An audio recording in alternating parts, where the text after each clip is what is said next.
He did it through midfield. It's not though. Old Wakey is straight into the fence, and Stickers might take advantage here. There's damage on Old Wakey's car.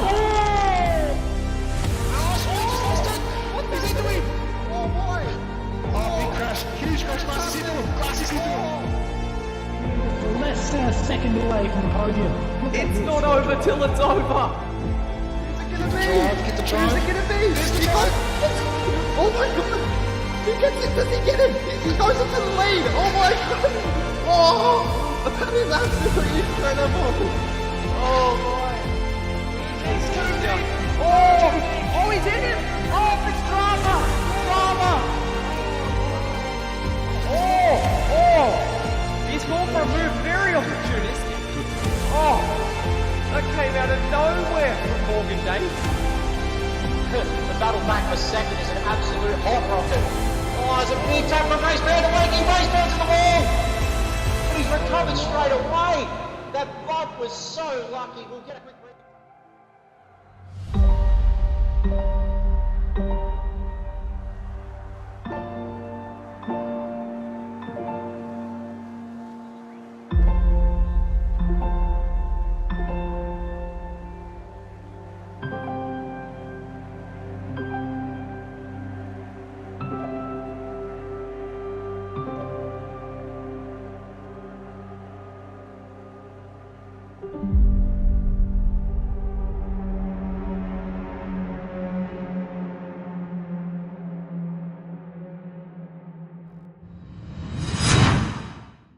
Good evening, ladies and gentlemen. Welcome back to Sector 1. We come to you tonight from Michelin Raceway here at Road Atlanta for the penultimate round of the Sector 1 Supercars Championship.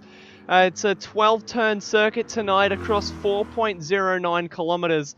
Watch out for the Esses through the first sector and the straightaway down towards turns 10 and 11, as they'll be the exciting parts of the circuit tonight.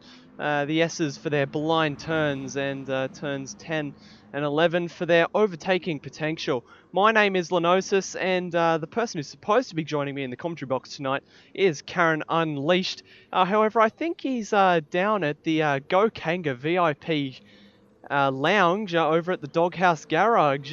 We'll get him on the mic. Are you there, Karen? Yep, sorry. I just spilled champagne all over the place. Just seems that the Doghouse boys just know how to party a little bit. The Strangers invited us cordially for tonight's event, and these boys are really looking to go hard.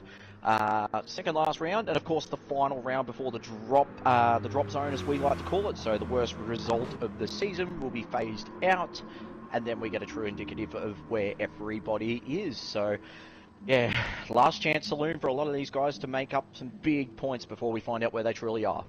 Yeah, so we'll have a look at the track map for tonight. As I mentioned earlier, 12 corners around this 4.09 kilometer circuit. Of course, we do have for our Group A week, Division 1 and Division 3 lined up for tonight, both with their 15-minute qualifying sessions, followed by the 50-minute race based on the qualifying. Unfortunately, no rain on the horizon tonight, so the only tyres available to us this evening is the Racing Soft compound. And we'll have a look at the points in the Div 3 Championship, as they'll be the first to be racing tonight, as always. Their 15-minute qualifying coming up very shortly, but it's very spicy at the top end of Div 3. Dadson on top for Dadson Racing Team with 170 points. Gurr on 160 points. Stranger 159. Grassy's in 4th on 130, Killer 5th, Dad 6th, VF 7th, Pruitt 8th, Benny 9th, Carbonboy 10th, S-Mid 11th, and Filthy in 12th. So I hear qualifying is about to get underway. I believe it is underway, actually. Oh no, it's about to get underway, sorry. So we should be... Yep, it's getting underway now. So 5 seconds until qualifying starts. I'm keen for this spicy little meatball tonight. Yeah, it's going to be a good one here tonight. Very close at the top with those top 3. It's Dadson in P1, 10 points ahead of his teammate, also for Dadson Racing. As we see Gurr only 1 point ahead of his brother Stranger. So that's a bit of a family fight, I guess you could say. Yeah, well, now you put it that way. If you think about it, Drew's got a lot to play out against in this whole title battle because he's against his brother in the Stranger and he's against his team boss. How does that happen? So,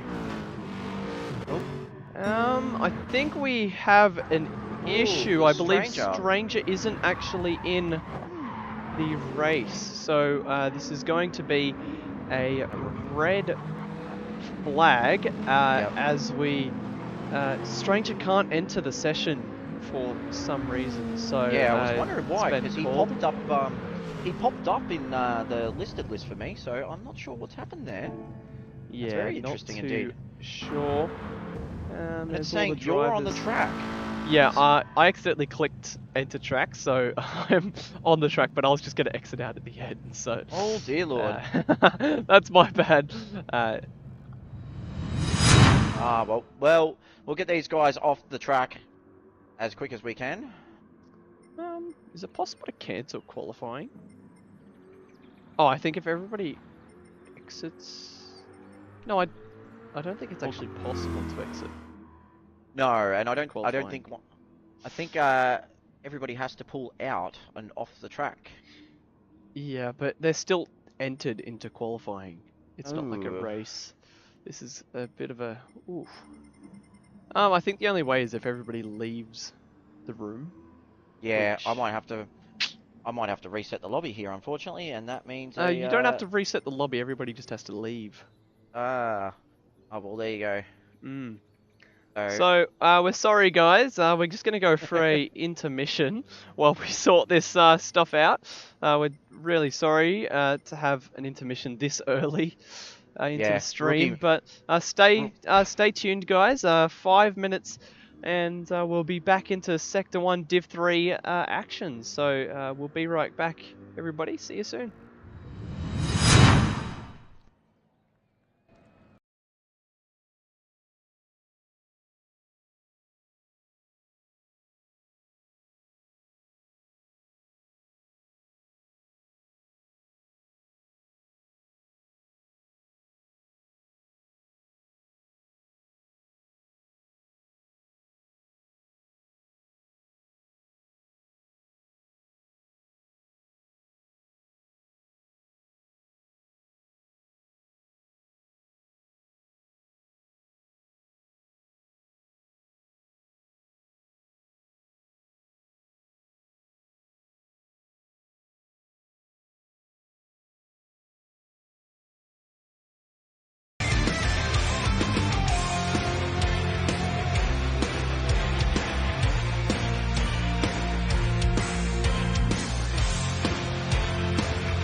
Okay, everybody, we are back. The intermission didn't take as long as originally planned, so We're here a little bit early. We have Brent up from the Go Kanker VIP lounge. He's finally in the commentary box, and he's got the big red button waiting to be pressed after that short break that we just had due to the red flag. But yeah, rookie like we're ready TOs to and all. Ooh. Yeah, Petey Pops wasn't happy about that, especially. So yeah, I got booted from the doghouse lounge and back up in the comms box here. And Lenocis is quite comfortable, but yeah, let's get qualifying underway, I reckon. Yeah, I put an extra cushion under your chair for this one. Oh god, I'm gonna need it. As qualifying is about to go live for the second time. And hopefully we haven't lost a car off the grid. And I'll tell you what, if it's a rookie TO again, you can sack me. Anyway, everyone's just entered the track now. We're all good. We're all sweet. And the guys are underway. So 15 minutes. Carbonboy is going to be the first one out on track today. Yes, it's Carbonboy ahead of Daz and Brewer in third, the other Obsession car, who leads Stranger out of the garage, and Gerb, as we were saying earlier, Stranger and Gerb brothers, they come out of the garage at the same time. Dadson in sixth, sixth on the road, out of the garage, the other Dadson car. Smith in seventh, I believe he wasn't here last week. Yeah, he was definitely here for Deep Forest, but he wasn't here at Dragon Trail, so it's good to have him returned to us in the Div 3 category. Looking forward to seeing what kind of display he can put on tonight. A very up and down season for Esses, so we'll see what he can do today. Grass is in 8th, a little bit of a gap to Esses in front, 8th on the road. Killer on Deleuze just behind him. For Red Mist Racing in the Green Beacon entry.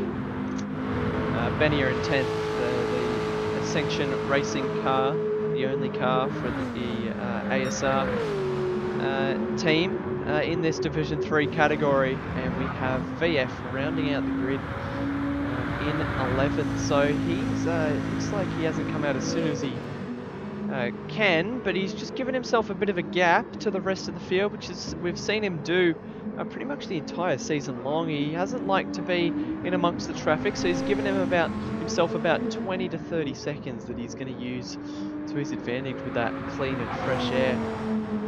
So looking back up the front, we see Carbonboy starting his first flying lap as he completes the first sector, comes through the first of the two right-handers at the top of the circuit as he comes down onto the back straight, leading and Daz. And Prewer's a little bit wide there, but holds onto it.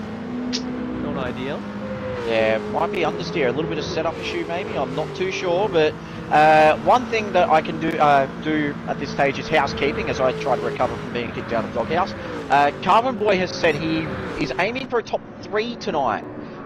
If he does, he will open a can of the Bacchus Nitrous Oxide, the full throttle version, which you can buy at Bacchus. We support those who support us here at Sector 1.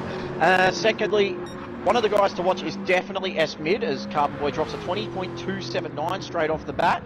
S-Mid's got lightning pace, shown it all through the practice sessions as he goes P3. Dadson goes top of the order with a 119.475. Yeah, and I tell you right now, as I say that a lot, Dadson's been practicing relentlessly. We had a Season 7 practice run the other night, and he was the only one on the field actually out practicing for tonight's event, so you know how serious he's taking this championship. Yeah, I mean, with a 10-point buffer, it's not the biggest gap that you want to hold on to, but it looks like Stranger's pushing Prewer through the corners and overtakes him down into turn 7. Same situation as Prewer sends it up the inside again. Oh, they're already tussling it. Stranger's gone. Stranger's gone. Oh, that was massive. As we'll look back on the Next Level Racing action replay. Oh no! It's all gone wrong. All gone wrong. Oh, that's massive. Oh, Grassies will not be happy with that at all. It's all gone south as we look back on the Next Level Racing action replay at that first incident that started it all off, as It looks like, yeah, so Stranger, he got all sorts of sideways with a bit of oversteer and through turn 7, and coming into turn 8, there's just a slight little bit of contact which has pushed Stranger wide, and it's, yeah, it's got him all stuck up on that outside curve as Stranger's actually gone around again. Yeah, and it's checked up Daz. Daz is well and truly into the Shadow Realm as well. That looks like it's over at turn, just on the outskirts of turn 1 there, which is very easy to get understeer. I wonder if there was contact. If so, there's an invoice back to Doghouse for kicking me out of the VIP lounge. We'll leave it there. But one thing I was keeping an eye on as well, Dadson is on he's just rapid pace. He goes up the inside of Prua here, and there might be a little bit more contact. These guys.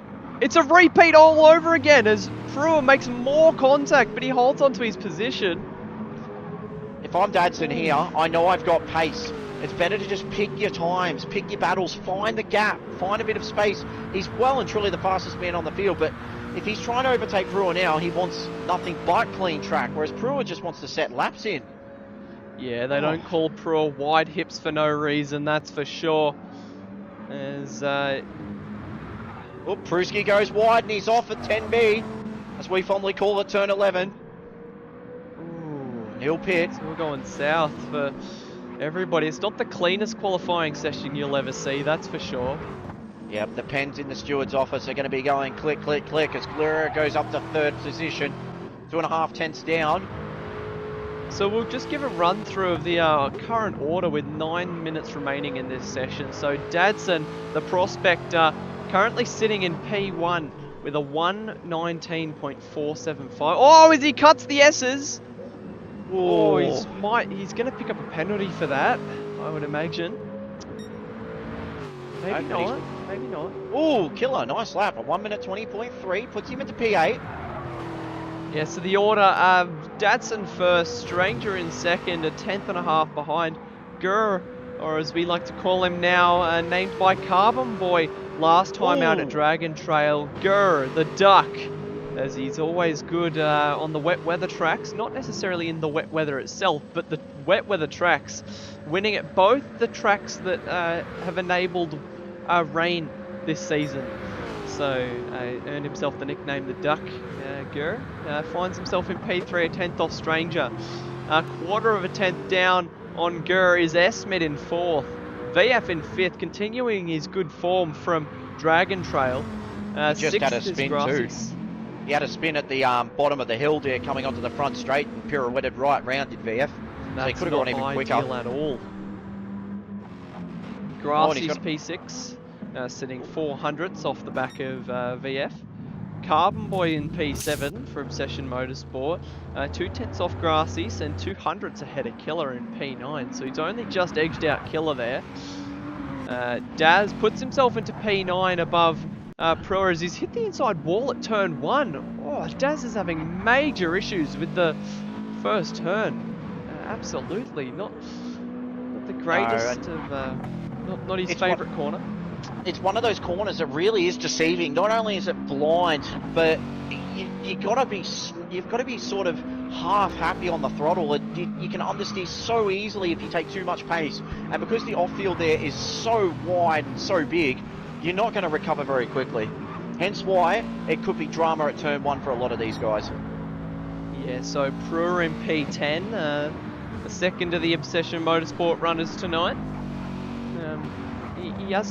He's told me he hasn't put in too much practice, so he's not expecting too much of a result, but anything can happen, and it's currently in P10 in qualifying, which isn't last, but it's getting there. Benia does round out the rest of the pack, however, in P11. The solo Kiwi in the pack tonight, and the pack this season, I should say.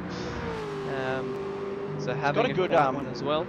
He's got a very, very good guide in front of him, the Stranger, who's P2 at the moment, only a 10.5 down. Of course, well down on his lap time at the moment, the Stranger, so you'll have to come in and put a new pair of boots on.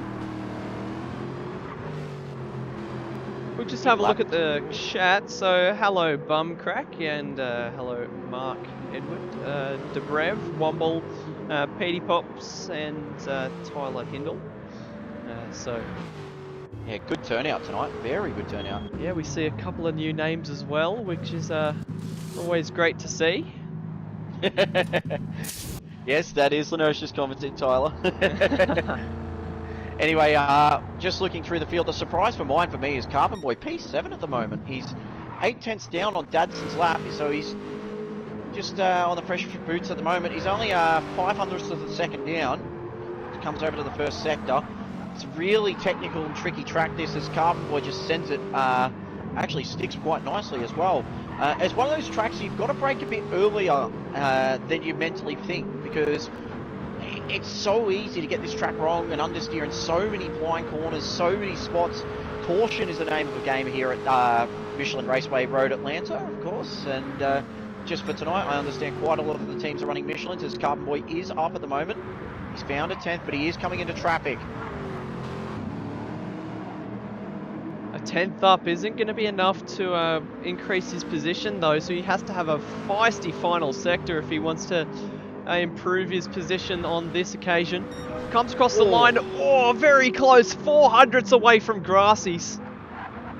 Yeah, he might get checked up here with Killer in front of him. Benia does a 20.7 as Esmes goes to the top with a 119.4. Oh, 4 thousandths of a second to Dadson. Esmes absolutely flying. There is a bees you-know-what in that gap, and that Aston is an absolute jet. It's been a jet all season. Esmes is the wild card in this championship at this point now. He's coming in too late to win the title, but he's clearly got the pace. Just flashing his lights as well. I think you can hear us on the radio there, or he's got someone at the area. I mean, not Aria. Arima. Red Mist Racing. He's got somebody, probably Womble on the Red Mist Racing microphone, telling him he's just taken a provisional P1 with 4 minutes remaining in the qualifying session. Do you know what else? He's actually done that on worn tyres. Everyone else is coming for a fresh set of boots. That is interesting. As Dadson goes back to the top with a 119.3. Trading lap times, these guys. And Greer just close behind. Look at the gap between the top three. Less than 100th between them. The Dadson duo go 1 and 2. Where have we seen this before? I don't know. Maybe it was last time out during the race at Dragon Trail. Oh, Esmes just crossed the blend line. There may be an invoice for. He's still got time on his side. He's got the outlap. Oh, that's going to be tight to get another lap in. He'll have to serve that on his fast lap, I believe. Ah, he'll definitely get another lap, I reckon. Just watching the stranger come over the top of the hill now. His first flyer on new boots, half a tank. Can he improve? No, he's... Oh, wow, 7 tenths down. 3 minutes remaining. That's enough for 2 laps for Stranger. VF just gets out of the way. Yep, there we go. He's a smart player, that guy. Great sportsmanship from VF there. Very, very interesting to see that that Dodge Viper is actually up and about, which doesn't bode well for the rest of the Division 1 field later on tonight. Grassy's is purple by 2 tenths. He could come and spoil the Dadson party. Dadson improves. Go quicker. What? No way. Let's see what Grassy's can do as he rounds the final turn. God, he's got that Merc on song. Oh, as he goes second to 10th off Dadson. His board is chopping and changing relentlessly. Who's going to take the cherry on top? That's the question. As this qualifying session keeps on giving. Grew's off. Grew's off. Oh, no. And he's coming straight over towards where Grassy's is now. It gets out of the way, but that'll have checked up Grassy's just that little bit. These guys are going to get one more opportunity after this lap. Oh, I wonder how much more Dadson can throw at this. How much of the car is he used? Grassy's is just under half a second down at this stage. Keeping an eye on Dadson now as he approaches the second split. There is absolutely nothing separating the top 5. 3.5 tenths. Oh, he's only down by 400ths this Dadson. This gap could improve it even more. What's it going to be for Dadson? The prospector, the championship leader, as he rounds the final corner, turn 12. A little bit of oversteer on the exit of 10B there, as we call it, turn 11. Oh! And he's up. Oh! And that still would have given him pole. Yes. That was very, very tight. He's still got 1 minute left on the clock, so a watch out for Dadson as Grassy's rounds the final turn. And He'll be down. no, he's definitely down by 4/10. Guru's going to be the next one as well. No, he was down by Way about 6/10, but he found 3/10 just then Grassy's. There's more in this Mercedes. There is plenty more. And Esmid has parked it. No, he's in the Esmid weeds. No, Esmid and Killer are parked at turn 1. What's going on there? Is that strategy by the Red Mist boys? I don't know, but they can still finish their laps. Tell you what, the big surprise for mine is Daz at the moment. P10, he's 1.4 seconds down on his lap at the moment. And I don't think he's going to get another chance. It's going to be very touch and go. Let's see whether Dadson's up here. No, he's down. It looks like that's the end of his qualifying session. Grassy's coming down the back straight as well now. Looking to spoil the party. Oh no! Daz actually crossed the line just as the clock went bang. Oh! So... Grassy's purple! Grassy's is purple! No way! No way! Not Can a clutch! He do it? As he rounds the final chicane. Penultimate corner now. Get on the throttle early, mate. Can he do it? Final turn. Rounds the final corner. What's it going to be for Grassy's? Is it it? Has he got it? Oh, he goes purple! He goes to the top of the pile! Grassy! Look who's behind! Look who's behind! Oh my gosh! Guru improves! Oh boy! Oh, wow! The dying embers of this qualifying session! And Benny Guru is coming takes across. the pole! Oh, no, Benny doesn't improve. We've still got a couple of runners. Pruski's on a lap. Down in P11 at the moment. Here comes Stranger in 5th position at the moment. Oh, Pruski sideways straight across the finish line. Just clipped the apex. No, Stranger's not going to improve. Oh, he does improve, but doesn't go up. Does Carbonboy go up? No, he doesn't.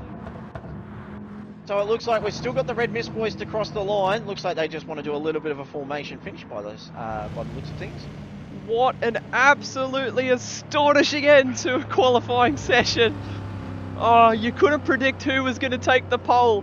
Dadson held on to provisional pole the entire length of the entire duration of the session, and then Grassy's took it from him, but it didn't last long as Gur went ahead and took the pole position. I believe that's his first pole position of the season for Gur, actually. So that's phenomenal. That's a statement right there to Dadson and Stranger. So we'll give these guys 30 seconds to breathe, relax. But there, Greer with a 1 minute 19.023 for pole. Grassy's 1 minute 1 minute 19 points. I'm so excited. Just wow, what a qualifying session, guys. So guys, just drop your picks for this one. I don't know who's gonna. I don't know, genuinely. I'm just too excited. I'm G'd up from that qualifying. That was phenomenal stuff. Let's get into it. Absolutely phenomenal. As we're getting into this race, I haven't even recovered from the qualifying session, and we're heading straight into it today. Oh my word! That was you just didn't know who would get that. So, wow! I'm mind blown by that qualifying session. That was phenomenal stuff. But yeah. Who do you pick to win this one? Grassy's and Esmid really throwing a spanner in the works for the title. Dadson's got the pace, but oh boy, these three fighting for the championship right now are going to have their work cut out for them, because Grassy's and Esmid have said, stuff the championship. Gur in the form of his life. And we are racing here at Michelin Raceway Road Atlanta. As they head down towards turn 1, Guru gets off the line nicely, and it looks like Stranger moves immediately up into P4. Oh, Dadson just shoulders Grassy's to try and get through. Grassy's having absolutely none of it. As, they're all sorting themselves out through the third turn as they come through the Esses now. Oh, there's been a bit of a mishap. VF has gone very sideways. He's been managed to hold on, but he's got it. Looks like he's lost out a position there to Carbonboy. He has, but look at this little battle pack between 4th, 5th and 30. Dadson, who wants this title desperately. Esmid, who doesn't care. And Scott. Oh! Hold your breath. I thought S-Mid was going to send it down the inside then. Gee whiz. There's still the drop round to factor in all of this, but these boys, they are playing for keeps. They need absolute maximum points to finish off the season. You don't want to have a bad result now. As Stranger eyes forward immediately, looking to overtake S-Mid down into turn 10. And he gets it done before the corner, but S-Mid late on the brakes, holds his position, says, I want none of that. Stranger gets the switch back. And Carbonboy's going to take advantage as well. Oh, and S-Mid didn't have a great exit there out of turn 11. Coming downhill of the Petit Le Mans world famous circuit. Benny has also had a moment back in P11. Yeah, Benny are way behind, 6 seconds off the back of Prua. There might have been a bit of contact there. As they come through the Esses now for the second time. That was just phenomenal racing then. But it looks like our championship protagonists starting to circulate, but they've got a wild card in Grassies, who's looking very strong tonight. That Mercedes on song, and he's actually slashed the gap by half a second here. Grassies right onto the back of Grur. Yeah, Grassies hunting for his first win this season. He was looking very confident at Autopolis, but the rain spoiled the party for him on that occasion. So looking to take a good win today, and he doesn't look, he looks better than he ever has to take a win. And could he do it today? That's the question. Could he potentially stop Gurr from getting a second win on the run and spoil the Dadson party? At the moment he's in a Dadson sandwich, which I mean, looking at Gurr and Dadson this season so far, that's not somewhere you would want to be. It just looks like the Mercedes is just able to grip so much better, and after last round, or actually the last few rounds, we've seen that the Mercedes actually really looks after its tyres, particularly in the long runs. The pace comes back to it while the others struggle. Grassie's definitely comfortable in terms of setup though, looking to make a statement tonight for Lucky's Lawn Care Racing. Yeah, we have a bit of a battle pack forming between Carbonboy, VF and Killer here. There's 7/10 separating the three of them, so going to keep one eye on this battle pack for the next couple of minutes. Oh, Carbonboy very sideways. Just looking back a little bit as well, Pruski's now up to P9. VF's gone up. What happened there? Was he just slow on the exit, or? I dare say so. It is very easy to lose the... if you don't have the right bottom end, you're just going to lose out. And if you just... A terrible exit can really cost you up to that section. Carbonboy is starting to get the bit between the teeth here. He's going to have a big look at VF. I dare say he might just make the move. He's going to make the move, surely. The outside.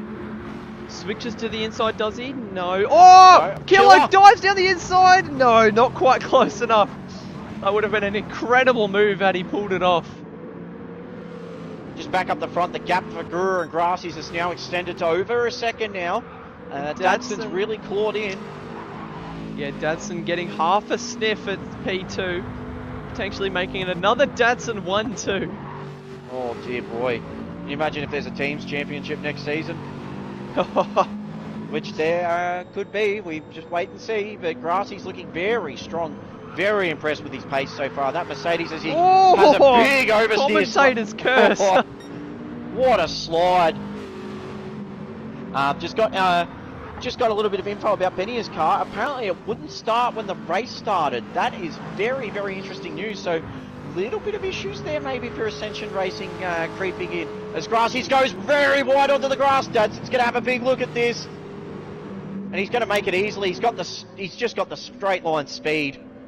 Grassies will tuck back in, and it's a Dadson Racing 1-2 at this point in time. Carbonboy has gone up the inside. Killer actually as well. VF dropped down to P8. Maybe a small mistake from VF. I dare say so. He's been struggling a little bit just at the exit of the Esses going up the hill. He's just not being able to get good traction, and it's really costing him. Viper doesn't look like a settled car tonight. Benny has actually caught back up to this battle pack now as well, so he's not out of it by any stretch of the imagination. He's done a great job to get to the back of Daz, who's really suffering at the moment.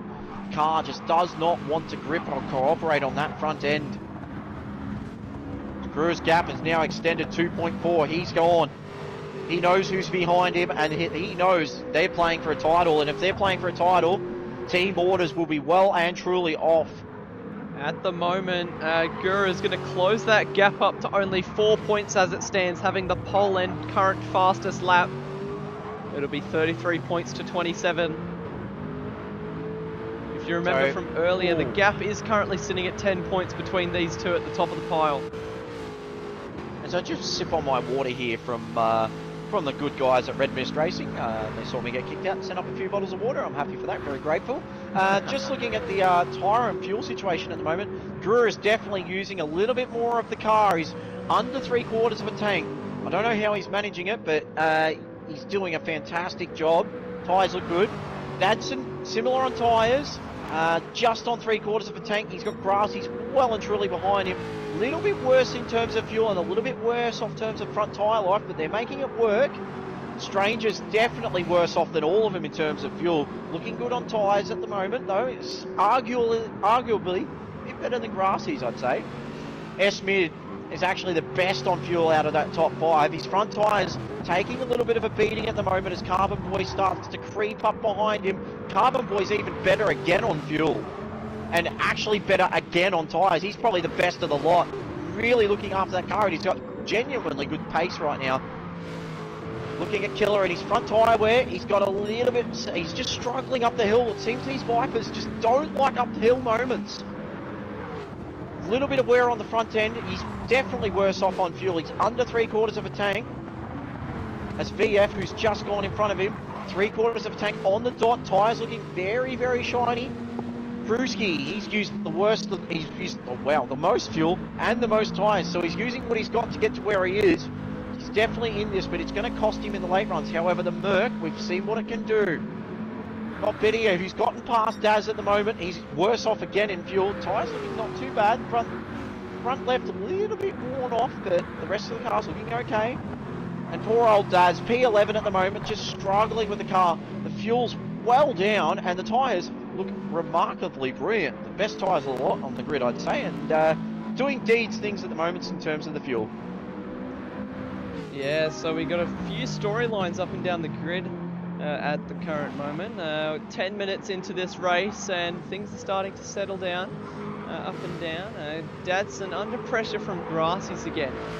So you said that Grassy's was slightly better off than Dadson, didn't you? Or was it the yes, other I way did. He's around? It's sort of advantage Grassy's at this stage, but you got to remember what I just said before. The Merc in those late runs, especially later on when the tyres and fuel start to stuff, the Merc can really still pound out those laps.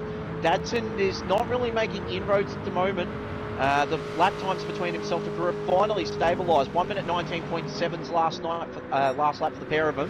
1 minute 20 flat for Grassy's as the Stranger just can't find any inroads at all at the moment. His fastest lap is a 1 minute 20.2, so he's just not got the pace to keep up with these guys in front. Talk about matching lap times. Gura and Dadson, 2 milliseconds separating them on lap 6 there. 773 plays a 771. Look at this battle pack behind though between Killer, Brewer. S-Midmates had a big moment. He just had a lot of oversteer over the top of the hill. Yeah, S-Mid's dropped from 5th to 9th. Looks like he's really starting to suffer at the moment. He's really lost this battle pack between himself and... oh, he's off! Oh, that's not good at all. Oh, and he's just pulled out for the Daz, who's had to really check up. But he didn't really have control of that, so that is a tricky little one. He had control to get back on, but it's just, once it goes off, as it just goes off the track a little bit through the Esses, it's really hard to just control that car. The front end is looking very worn. He's actually just really holding up. Just does not want to grip that car at all. S-Mid had a great qualifying, but same can't be said about the race so far. Maybe 1 or 2 mistakes, and it's dropped him from 4th where he started all the way down to 11th. So not ideal for the Red Mist boys. One thing I'm thinking about at the moment is the actual pit transition time, because if you're S-Mid, it might not be a bad idea to pit and just put a set of tyres on and then go for broke that way.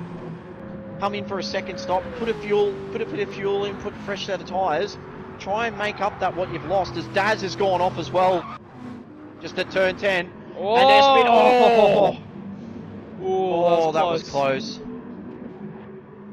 The gap between Dadson and Grassy's now is just extended a little bit. It's down out to 1.2. And the Stranger's just not got the pace to keep up. Carbonboy in P5 at the moment. So he's quest for a podium. If something big happens down the track, you know Carbonboy's there or thereabouts to sneak in and steal a little bit of magic. But the battle at the moment, definitely the killer VF and Pruski battle. Pruski doing a great job at the moment to just claw his way back up the field. Or starting from P10. Yeah, Carbonboy edging a little bit of a gap to these guys behind, and Prua clawing his way back in, as you said. So expect Prua right on the tail of VF and Killer in the next 1 to 2 laps. Yeah, just keeping an eye on Benninger at the moment, who's also making inroads onto this battle in front of him. He's actually quicker than Pruski at the moment, but the VF Killer battle, that's the battle of the Vipers at the moment. Carbonboy's not really getting away from these guys anymore. His last lap was a 1 minute 21.2, so that gap is now starting to stabilise between Carbonboy, Killer and VF.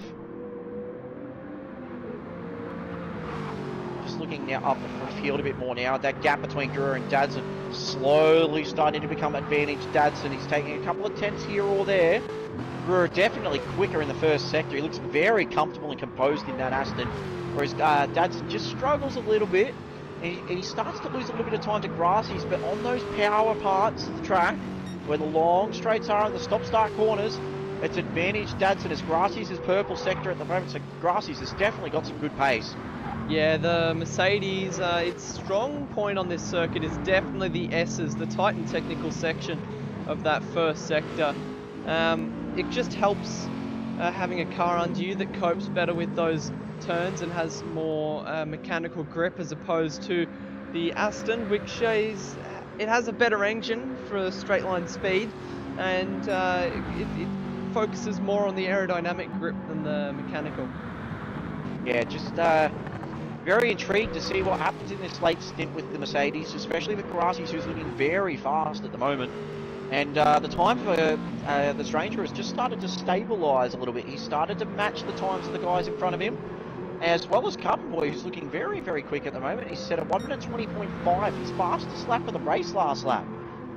So he's definitely got the bit between his teeth, and he might go quicker again. He does go quicker again. So he's got top 3 pace right now, does Carbonboy. Yeah, he's want to put the mods on him. Second quickest driver on track, so Carbonboy on a charge. Yeah, he's got 5.7 seconds to make up though, and he might just make that up in the pit lane at the moment. He's still over half a tank of fuel, and the Stranger, he's well under half a tank. Or borderline a third of a tank, if anything. And it looks like out of that top 5, in terms of fuel, Carbonboy is well and truly the best one. Closely followed by Grassy's and Dadson. So the two of them at the moment are inseparable in terms of fuel, but Grassy's has better front end tyre life at this point of the race. Looking at the lap time there, Grassy's is definitely the quickest of the 3 at the moment. Yeah, just dipping into the 19s there, Grassy's, for the first time this race. Oh, actually, he did on lap 2 as well, my bad. Looking at the VF Killer battle, and VF is well and truly on the back of them. VF is definitely starting to get held up a little bit by Killer on the loose. He might have a look as they go into turn 10A here. Oh, just holding behind. Killer takes that little tighter line, but it compromises you through turn 11. VF is going to have a very strong run down the hill. And Prua's just sitting about 1.3 seconds behind, not gaining, not losing. Oh, Killer's just gone off the circuit a little bit on the front straight. He holds it. VF's going to have a big look here. Job done. But understeer just rears its head a little bit. Killer might just think about having a look into turn 2. No, he doesn't. That's job done for VF. Great job. Looking back on the Next Level Racing action replay at that move, as we see Killer just going slightly wide, getting stuck up on that ripple strip, and VF sending it down the inside. Textbook move from VF. Gets it done through the first sector before he gets to the Esses. That might have peaked Prua's in. Legs already. Yeah, that might have piqued Brewer's interest too, seeing Killer actually suffering a little bit and VF starting to stretch away. And also Benier for that matter, because Benier is only 2 seconds behind Brewer. And his pace is not looking too bad. He did a 1 minute 21.5 last lap. Lost a few tenths, but it's overall been hovering high 20s, low 21s compared to the guys in front of him. So he's definitely got the pace. It's just inconsistency, just that little bit. Yeah, he used up a lot of his car at the start when he stalled it at the start of the race, but yeah, not too... it looks like he's really dropping off in pace now. A little bit inconsistent, well, some people might say, but he is closing up that gap to Brewer slowly. The interesting bit here is a lot of the tyres are starting to suffer as we get into lap 13. Benny just fishtailing down the back straight, actually. I'm seeing a lot of worn front ends at this point in time, so one thing I can think of right now is the two-stop strategy may very well play its hand in this race. Of course, you're going to be sitting in that pits a little bit longer, but the way the tyre life is looking at this stage, the times aren't really dropping too much, but these guys are going to start to suffer. Gruer's definitely got the best front tyre life out of everybody, and it's not even close, so he's going to have a lot more braking stability, whereas the likes of Dadson especially are going to suffer in terms of braking. The distances are going to be longer, and it's just, if anything, it's advantage Gruer right now in this race. Dadson just coming through turn 11 now. He's 3.2 behind Gruer. That gap is not really moving an inch. Brassies is just fallen back a bit. 3 seconds now. The Stranger is starting to reel them in just that little bit every now and again, just chipping a tenth or two away. And Carbonboy, that gap is just starting to extend. So Carbonboy's just starting to lose out that little bit. But like we said before, well and truly the best on fuel. And that will play its part. Yeah, he's the gap to Stranger has extended about 8 or 9 tenths, where the gap behind to VF has stayed pretty much the same since VF was tangled up with Killer. Speaking of Killer, he's dropped down behind Brewer here, so... Yep, he's had a moment. Here, Killer, he's had a big moment. Looks like he's just gone off somewhere. That's what the lap times tell us. So not great for Killer's campaign this time around. This is going to be so intriguing in terms of the tyre strategy here. I'm not sure how long the actual time transition is between the pit lane. Someone in chat might want to research that one. They've probably got a better idea than I do. The pit lane is weird at this track. It's more like a normal pit lane than a Gran Turismo one. So you basically drive all the way up to the pit entry line, and then as soon as you enter the pits, you pull over and do your pit stop, and then you get these cool cinematic shots of your car driving all the way from the pit box out of the pits.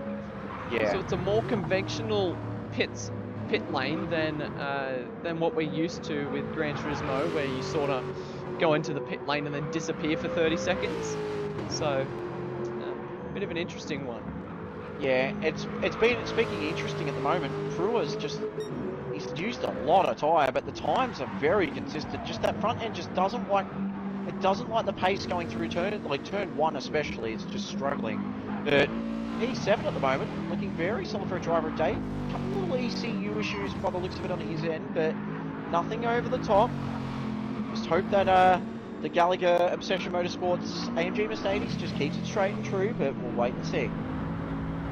He is up on his quickest time through that first sector as well, so...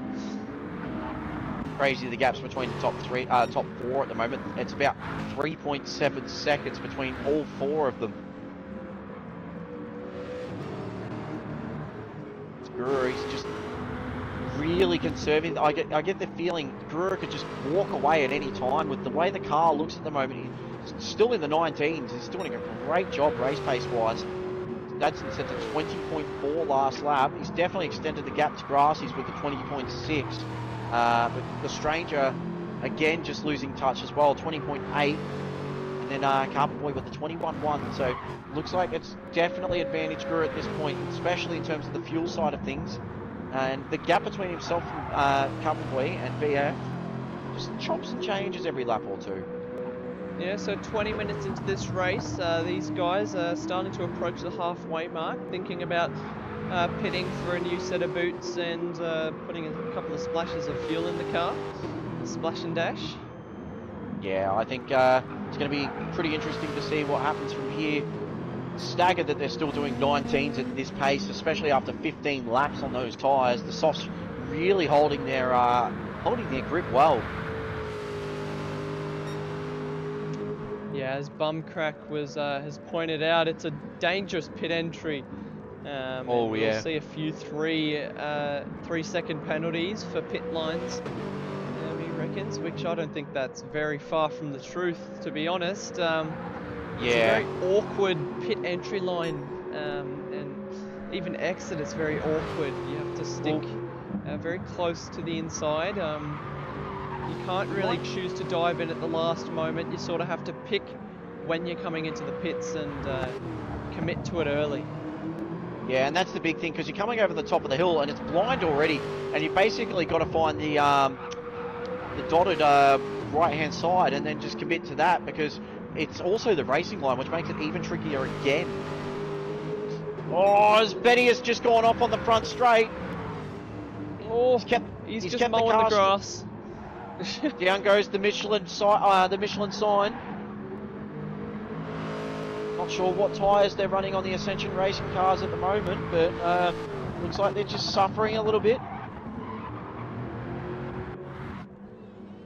As S Midmate is back down in P10 and he's just suffering severely at the moment. 75% of those front tyres are absolutely shot. So Very he is impressive car on that Aston. Yeah, he is well and truly in a world of pain, and he's also on the fuel light, so he's just sending that car hell for leather. And that's in stark comparison to Carbonboy, who's just hit a quarter of a tank, and the Stranger is also on the fuel light too. Daz has gone off at the top of the Esses. Interesting to see who actually makes the early call here into the pits. I'm Carbonboy, and I know I've got pace. His lap times are starting to suffer. Grassy's did a 21.3 last lap. In stark comparison, the Datsun Racing boys both did 1 minute 20.4s. So seconds slower. But Gurry's extending that gap. It's almost out to 5 seconds now to Datsun. So in the last 5 or so laps, he's gained about 1.5 seconds. He's definitely been pushing though, because that fuel advantage is not only gone, he's on the fuel light, and Datsun is still alright on fuel. That's very interesting. So I think Brewer's just finally decided enough's enough and just planted the foot. The gap between Grassis and Stranger is only down to around 2 seconds now, so don't discount Stranger for a late podium. Yeah, it's going to be stop and go, I reckon. Touch and go, probably the best way of saying it, as S-Mid's into the pits. Got absolutely nothing left of the tank, and those tyres, well, they're pretty much down to the canvas on the front. As Gura comes in as well. Oh, look at that smell of an oily rag. Grassis comes in, Stranger in as well. We'll see if Carbonboy comes in. Yes, he does. Commits very early. VF Look at the as fuel well. They're advantage. all in, all of them. Look at the fuel advantage from Grassis here, though. That's huge. Yeah, that's massive over Gura Oh, and Stranger. And VF again. VF will gain some time here. The Stranger's definitely going to lose out. Gura That's comes it, into Mike. pits with 8% of fuel. This is going to be, very interesting to see what happens here. Gura is the first one out. Benio goes around again. I'm not sure about that.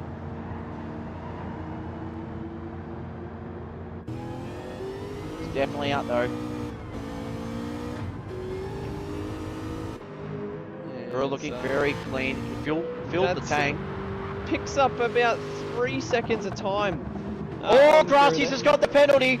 Oh, that's gonna be. Oh, that's terrible for Grassis. As the burn. Oh, and he goes off the track. And too. Carbonboy too. Carbonboy's got it as well. That's massive for the implications that this has in the current standings. Brewer's got out okay as well. Killer on the loose is all good. Oh, that is not gone well. Poor Grassis. He was looking well and truly on for a podium. And now he's going to be well and truly behind the Stranger. In fact, he leapfrogged the Stranger. Carbonboy. No, Grasses was in third. Oh, third, yes. No, Yeah. that's correct. He's still in technically third. I forgot Benias still hasn't pitted Yeah, yet. provisional third position.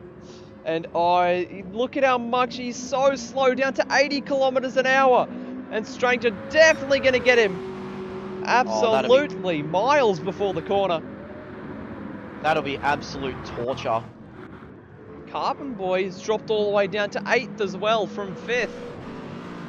Oh, that is torture. And what that's done is that's put Daz to P7, but Daz is yet to P. He's coming in now, drinking like a Deeds driver should. He's got nothing left in the tank. Benny has also got nothing left in the tank. He's got 3%. Oh, they both have 3%. This means Smith should get past them. This is going to be a massive battle between Stranger and Grassies, though. Yeah, this is going to be interesting to see what the pace of Grassies will be like. You don't want to torture tyres too early, though. You want to sort of baby them in. You want to make sure that they're well looked after early on, because if you torch them too much early on, you're going to suffer in the long run. And, well, Grassies has just said stuff that, because he's purple at the moment in the first sector. Yeah, and Dadson is halved the gap to Gura once again. So he's on a charge for P1 as well. This is going to be a spicy little meatball between these two. They may be teammates, and there may be a drop round ready to go, but make no mistake about it, these two are fighting for a championship.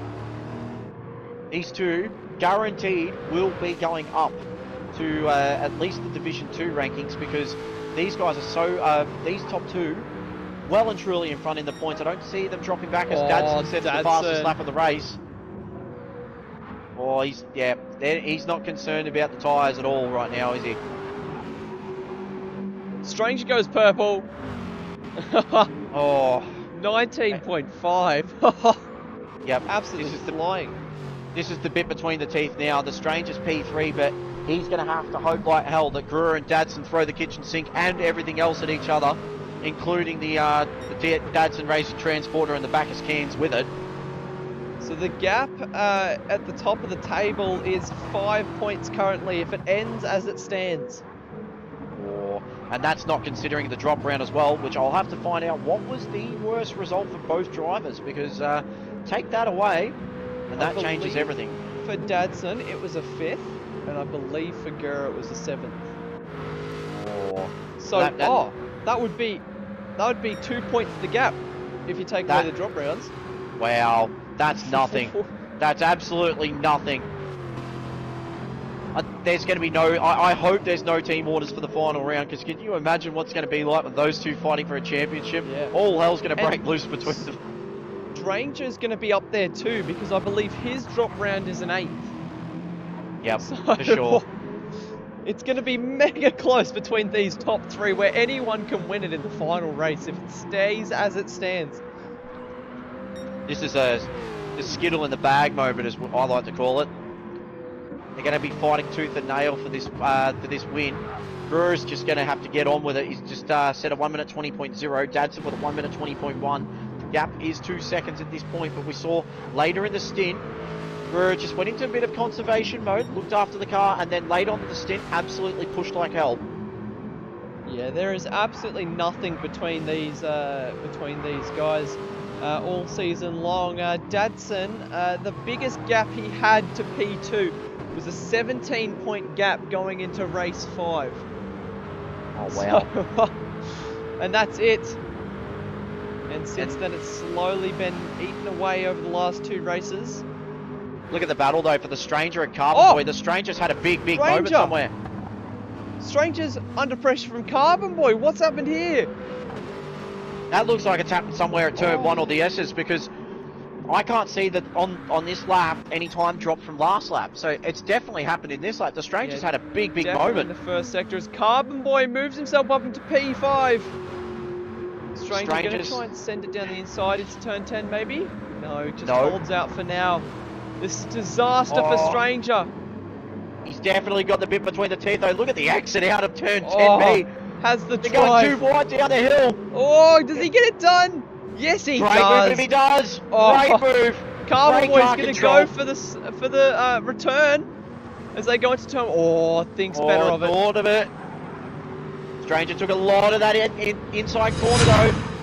We'll look back on the Next Level Racing action replay. Gets the drive out of the corner, Stranger, and just gets his car up the inside and gets it done. Great move. So it looks like Guru's had a little bit of a moment because that gap is starting to drop again. It's down to 2 seconds. It was 2.4. Yeah, I think it might have just been a bit of a slower lap from Gur. Maybe no mistake necessarily, but yeah, just a bit of a slower one. Has the cloud cover played into this a little bit maybe? Yeah, it's definitely become a lot foggier.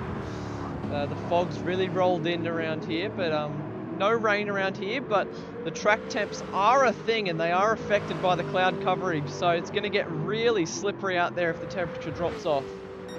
Yeah, that's very, very true. And being over in the areas in the woods of Georgia, here in the US, it is one of those places where it can get a little bit topsy-turvy in terms of the weather. Very popular track, this one though, with the drivers. It's very difficult to overtake on, but it is very, very rewarding. Home of the Petite Le Mans, of course. I remember quite a while back we saw the remember that big long Nissan thing that looked like a bit of a rocket car at one stage? I think it ended up winning here a few years ago. Yeah, I think it was in Gran Turismo 6 as well. Very interesting car. And very good on its front tyres, which is what a lot of these guys are going to be hoping for in terms of the last few laps of this race. It's the Stranger and Carbonboy. That gap is definitely extended now. It's over a second. The gap between Dadson and Guru up the front is slowly starting to drop. It is under 2 seconds. So if we look at Stranger's lap times, we can see something has gone terribly wrong, as his lap 22 was a 1 minute 30.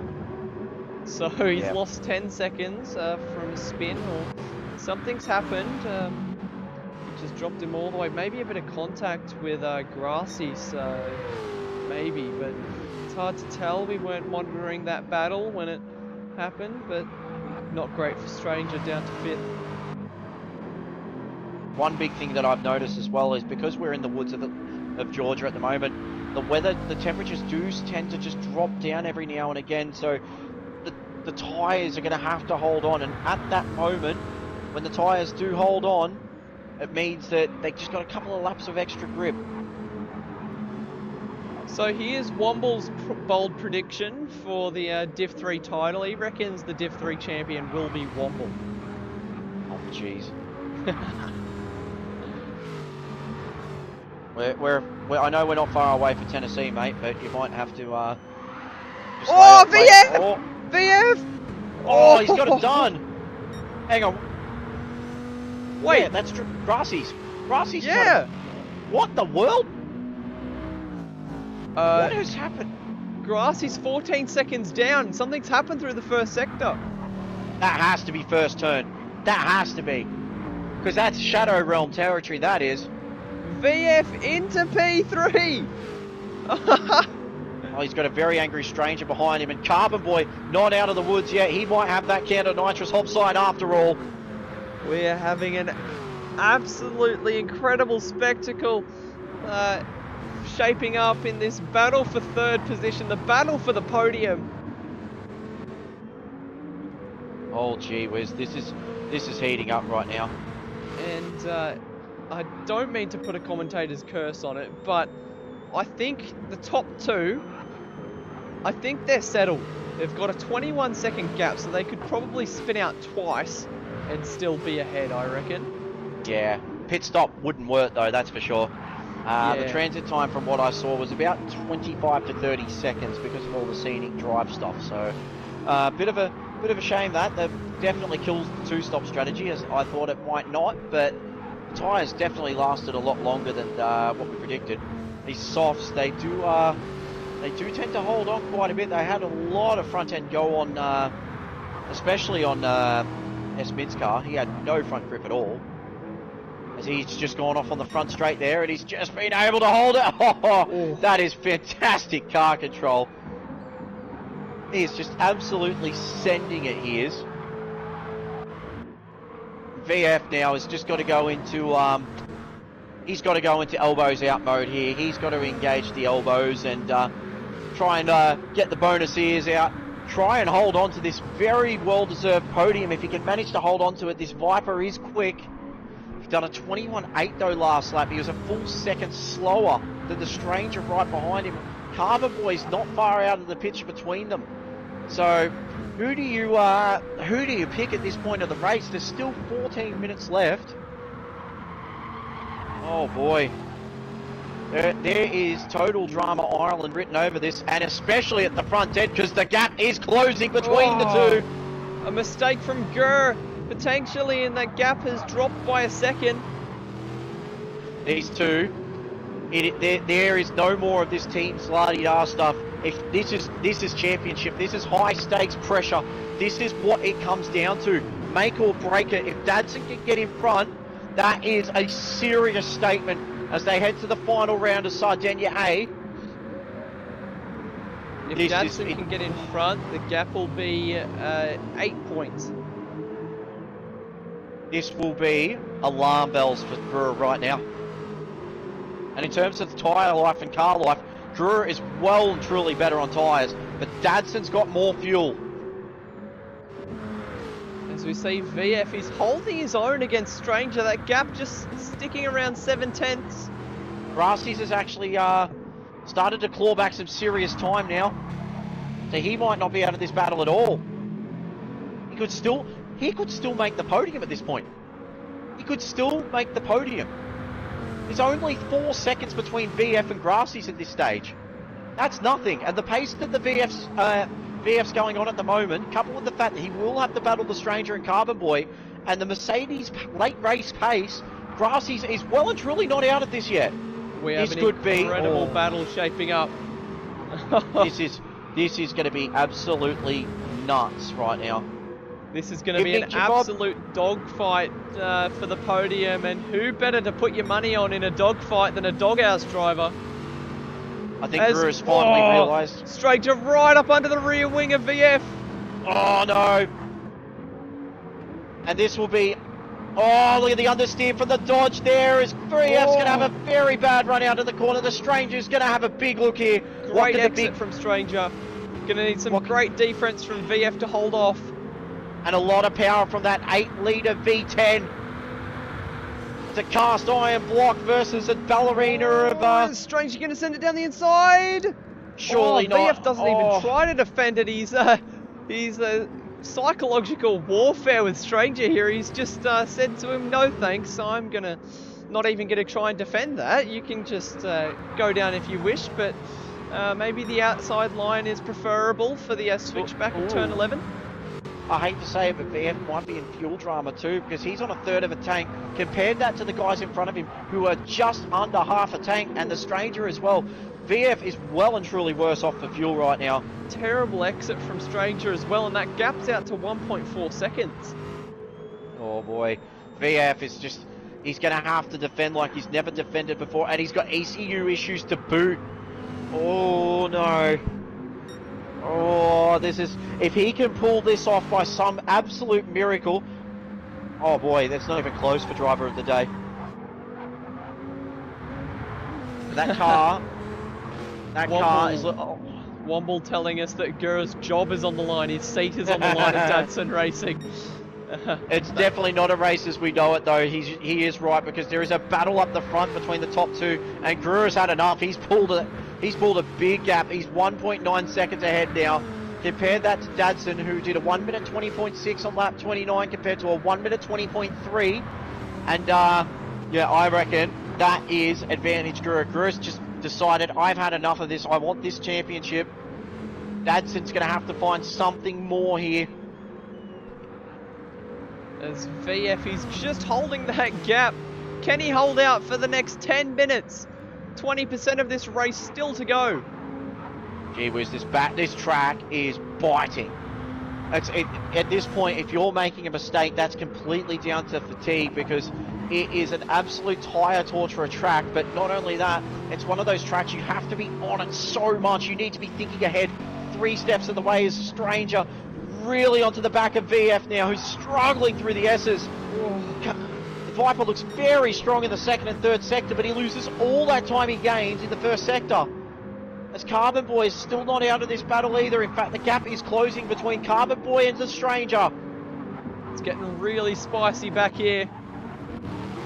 Carbonboy extending that gap to Grassy's to 3 seconds now. Carbonboy also on a charge.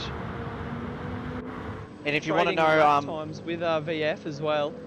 I don't want to admit it to Womble, but S-Mid is very well about to get lapped because Brewer and Dadson's pace is so hot right now, and the tyres on S-Mid's car are struggling so much that, yeah, he's being caught at a rate of knots. Daz, unfortunately, has already been lapped, and not having a good night as Daz, this will most certainly be the drop round. But if any time is the time to use it, it's now. Don't want to have to use it. The gap between VF and Stranger. Gap starting to drop again between Guru and Dadson too. It's 1.5. I'll keep an eye on this front battle as we keep a close eye on this Stranger and VF battle at the moment. This is just tantalisingly close. Tense. You feel like the Stranger has to get this done. This is damage limitation for his championship hopes, because he's going to need an absolute miracle at the next round. He's going to lose ground to Dadson and Guru for sure. VF potentially in fuel troubles as Stranger right up under the rear wing once again. VF needs to get a crucial exit out of turn 8, that is. He did get a good exit, but the Stranger got an even better one. The Stranger's going to get this absolutely done way before the corner. That was a terrible exit from VF. Didn't have the line down through that corner. As they come through turn 9, the slight kink as they come down into turn 10, which some call the American chase. And I'll tell you what now, Carbonboy is going to be licking his bits. He's going to be all over VF if he's not careful. The Stranger could very well check out. So if Carbonboy wants that nitrous hopside can and that podium, he's going to have to push now, as Grassy's just can't seem to make inroads on these guys. He did a 1:21.5 last lap, and he's got no, like, compared to the other guys in front of him, he's got a very big lack of front end grip.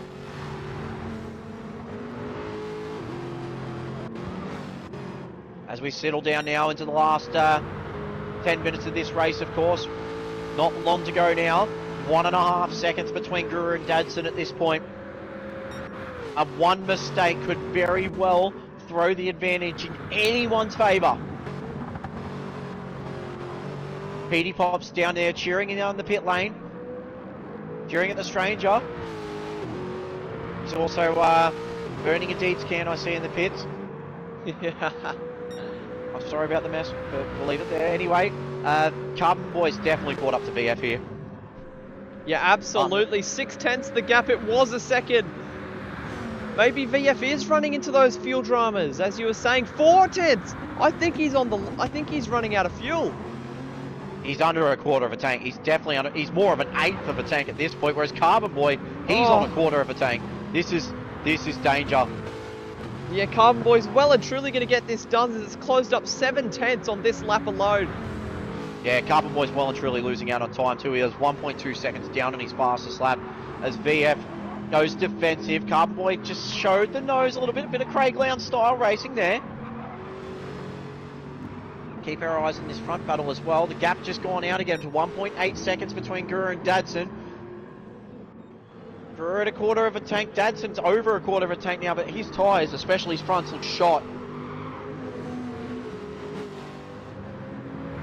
Strangers. VF and Carbonboy, it's still 6/10. And Grassy's coming into this battle as well. Just dipping under 3 seconds for the first time in a while. Oh dear boy. This battle between VF and Carbonboy could very well bring Grassy's into this. Just looking down the field at the moment. The gaps are a bit bigger at the moment, but massive props to Brewer tonight. He's done a fantastic job, and he's looked very calm, cool, and composed. P7 at the moment. At a rough quali. Killer in P8. You have to be in it to win it, they say. I think he started P10 and made up a decent amount of positions, so good on him. Killer in P8 at the moment. He's just not had the pace. He's well down. In fact, he's struggled quite a few of those laps that are in the 21s. Even got a 23 and a 24 there. Benio, who unfortunately had those issues at the start of the race, just couldn't get going. and S-mid as he just goes wide at the top of the Esses there. He's, yeah, front tyres once again absolutely shot, gets a half-second penalty. And Daz, it's just not been his night at all. He's been consistent with his times, but just a couple of big mistakes have cost him. He's just never really looked like he's been in contention. He'll be just looking to see this season out, I reckon. As the gap out the front, it's down to, so it just fluctuates, this gap between Gura and Dadson. 1.6 at the moment. Looks like Dadson's just a lot more comfortable through the turn 10 chicane there. As VF still holding off Carbonboy for P4 at the moment. The gap between VF and the Stranger is now out to 2 seconds, so it looks like that might be job done. Yeah, it's just VF's on the been light. hanging around that 2-second mark for the last 2 to 3 laps, but I think Stranger has got that covered off, and these two are about to start fighting. If Carbonboy can get up under the rear wing of VF and potentially put on some more pressure, as there's 1/10 the gap, poor exit from VF. This could be it for Carbonboy. Is he going to stick it down the inside? Has a massive run defensive from VF. He's going to try around the outside. No, is he going to go crisscross? Done. No, I thought he might crisscross it because he's actually got a little bit bit better front end grip than Carbonboy does. VF is well and truly on the light though. 3 minutes remaining. These guys are going to get another 2 laps. VF's in VF danger. Have the legs to get another 2 laps with the fuel that he's got in his tank. He's well and truly in danger here. Well and truly. And the gap at the front now is 1.3 seconds. It's actually dropping more. Oh no. These guys are going to get 2 more laps. Yeah, they're not going to get a 3rd. No, VF's in serious trouble here. 2/10 the gap. Carbonboy has to do it now. He's going to get it done. Dives down the inside and goes up into P4. The guys at the In-Session Garage are going to be cheering like mad. Up into P4, gets it done, Carbonboy. Great move. As we look back at the Next Level Racing Action replay, easy as you like move, gets it done. That was a strong move by Carbonboy. Had to get that done. He's only got a couple of laps to find 3 seconds. I don't think that's going to be accomplished, but oh boy. That gap already out to 1.5 seconds to VF. VF struggling 2 seconds already. He could be in trouble from Grassies. Big trouble here. Massive trouble. He's got to do 2 more laps. He's on the smell of an oily rag. He is well and truly on the smell of an oily rag. There is literally a bee's you-know-what in his fuel tank. Grassies is on the fuel line as well. He's just gone off a little bit. That's going to buy some serious time for VF. 1.2 seconds there that Grassies has lost. There's blood in the water here for VF. But, oh, jeez. What could it have been? The gap between Carbonboy and the Stranger itself is dropping like hotcakes. The Stranger's on the light now. And Carbonboy's tyres look absolutely phenomenal compared to the Stranger's. Could Carbonboy get the podium? That's the question. 2.2 seconds separates him from a Bacchus nitrous hopside. Oh, this could be the last lap here. It's going to be the last lap. 50 seconds remain. 1.6 seconds out in front between Gura and Dadson at the moment. It is a 1-2 for Dadson Racing. What a race these guys have driven. Yeah, these guys are going to finish up on this lap, but yeah, and then Stranger and Carbonboy 2 seconds the gap, 1 more to go. So next time by is the checkered flag for these guys. It looks like this battle is going to definitely go down to Sadi A. There definitely will be 3 drivers fighting for it, but after all the drop rounds are said and done, who is going to be the one to take the chocolates? Dadson has absolutely no front end grip left whatsoever as we get the confirmation that this will be the final lap. Coming down to the final chicane now. Gurr, he's done an absolutely magnificent job here at Michelin Raceway Road Atlanta. He goes back to back 2 for 2 at Dragon Trail in Croatia and now in the United States. Gurr takes P1 for Dadson Racing. Dadson comes home in P2 to complete the Dadson Racing Team 1-2 finish, and looks like Stranger's going to limp home to take P3. 1.6 seconds the gap as they head down towards turn 10. He is in serious trouble. There is nothing left in that fuel tank. Absolutely nothing. And Carbonboy is coming hard. It looks like he's going to make it. Oh, I think he's barely going to get there. But there He is just has to nothing roll left. down the hill. And he is going to make it. Stranger takes P3 and keeps the championship alive. P4 for Carbonboy. Great finish. Garassi's P5. He did get VF. And VF, unfortunately, after a solid race, He's run out of comes fuel home in P6. But he's going to get home. He just has to roll down the hill. And Prua, P7, another great race. Oh! Bit of showboating there, I reckon. As he crosses the Great line, drive. P7. Great drive for the Obsession team owner. And Killer, rounding the final chicane now, comes over the top of the hill for turn 12. Rolls it down, down the hill in P8. And he'll be the last one to cross the line. Brilliant stuff from everybody there. So that concludes the Division 3 race. So Guru gets the pole position and the fastest lap. I mean, not the fastest lap, sorry. That's my bad. But he does get the win and the pole position. So he closes up the gap by 5 points. So the gap between Dadson and Guru currently sits at 5 points.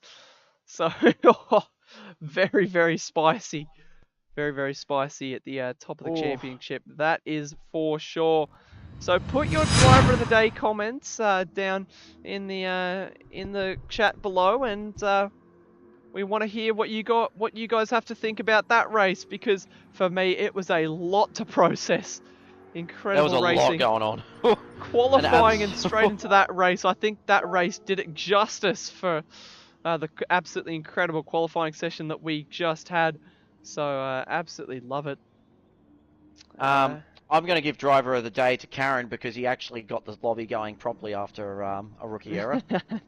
No, to be honest, I'm going to give my driver of the day to, I have to say Prua, because he drove very, very well. He really struggled in qualifying, and at the end of it all, he gained some serious positions, kept it clean for the entire race. There's a little bit of damage on the front right of the light cover there on the SLS AMG Mercedes, but yeah, kept it very, very clean, very tidy, and very, very strong race from him. And who are you going to pick, Lenocis? I think I've got to give it to Carbonboy, honestly. It was such a great race from him. He did everything right. I don't think he made a single mistake the entire 50 minutes. And he made up a bunch of positions and almost got that nitrous hopside full throttle, but missing out by 1.4 seconds, unfortunately. Wasn't far off. Yeah, so speaking of Carbonboy, though, he'll be the race director for our Division 1 race, and he should be joining us in the commentary box momentarily once he gets his helmet and race suit off and completes the podium ceremony. Comes out of Parc Ferme, I should say. Away from the podium ceremony. About the next race, I'm going to say this. Mathematically, the championship can be signed, sealed, delivered, stamped tonight, Division 1. At the top tier group, we've seen some absolutely epic racing up the front end of the Division 1 guys all season long. But there is one driver that has stood out above all this season and stamped his absolute authority on as to why he is not just possible of winning the Sector 1 Championship, but also one of Australia's absolute best drivers. So stay tuned, ladies and gentlemen, because we could be witnessing history in the very, very next race. Yeah, so Dobrev gives his driver of the day to Stranger, same as Brocky. Bumcrack gives Dadson driver of the day. They're all very good opinions for driver of the day. I think anyone in the top 6 and even top 7, easily you could make a case for the driver of the day. However, speaking of Carbonboy, he has joined the party. He's up from the hot Obsession Aston Martin, and he's here to talk us through the Division 1 race tonight. How are we doing, Carbonboy? Hot and sweaty. Ooh. I've just had some late news as well. We do have a a bit of a technical issue with one of the cars in the pit lane for Division 1, and it's massive. So this is oh boy, this could open the podium right up in terms of who could get the top 3 tonight. Looks like there's some activity going down at the Blacklight garage. Oh boy. Oof. Oh. So we'll just head to a 5-minute intermission, everybody, while we sort out the Division 1 lobby. But don't go anywhere, as Sector 1 action is about to get underway once again for Division 1 here at Michelin Raceway Road Atlanta. So stay tuned and we'll be with you shortly.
Spiky is a Dadson driver, just by the by.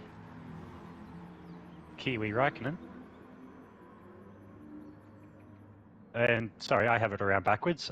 Fluffy is a Blacklight driver.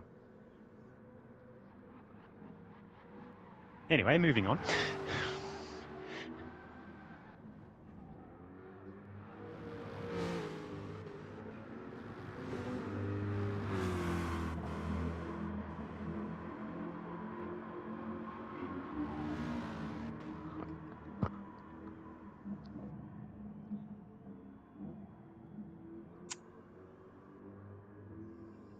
Yes, some good news with the return of Corey Hack from Red Mist Racing.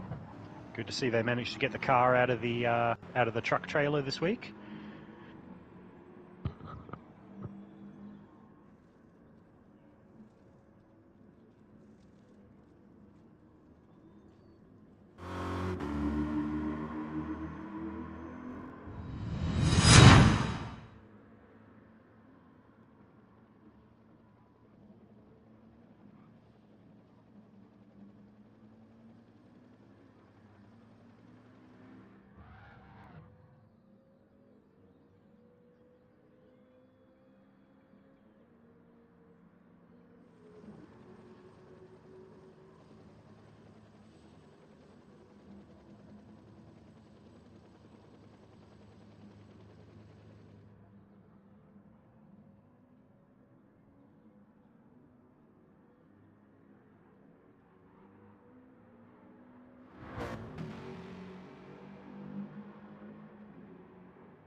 That big red button has been pushed.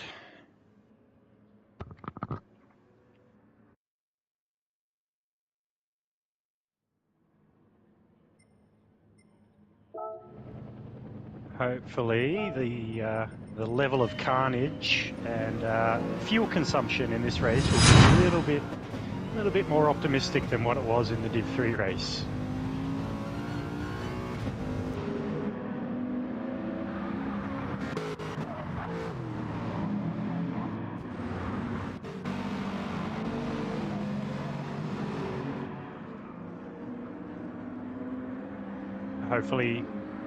Hopefully that'll sort itself out after the first sector or so.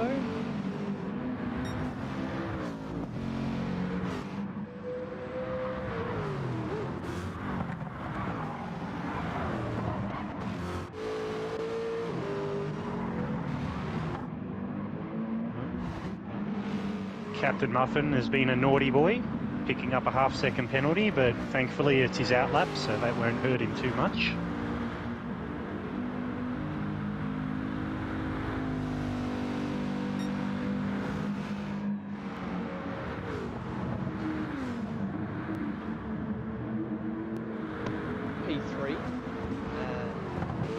P4 on the road. It's distinct to Andrew that's P3 on the road now. Yeah, Captain Muffin stepped aside and let Andrew on through. And fifth is Corey Hack. KarenUnleashed in sixth. Morgan Davey seventh on the road. And Hellraiser rounding us out eighth position. As Jeesh comes through the first sector in his Mercedes. Absolutely flying, doing a good job for Sanction Racing. Oh, very, very wide through the Esses, that's for sure, but holds on to it. That's going to ruin his first flying lap. Ricky Bobby just behind him, closing up the gap a little bit. It's distinct Andrew also comes through the first sector. Jeesh has picked up a penalty through that second sector. Being a bit of a naughty boy, lets Ricky Bobby on through down the back straight.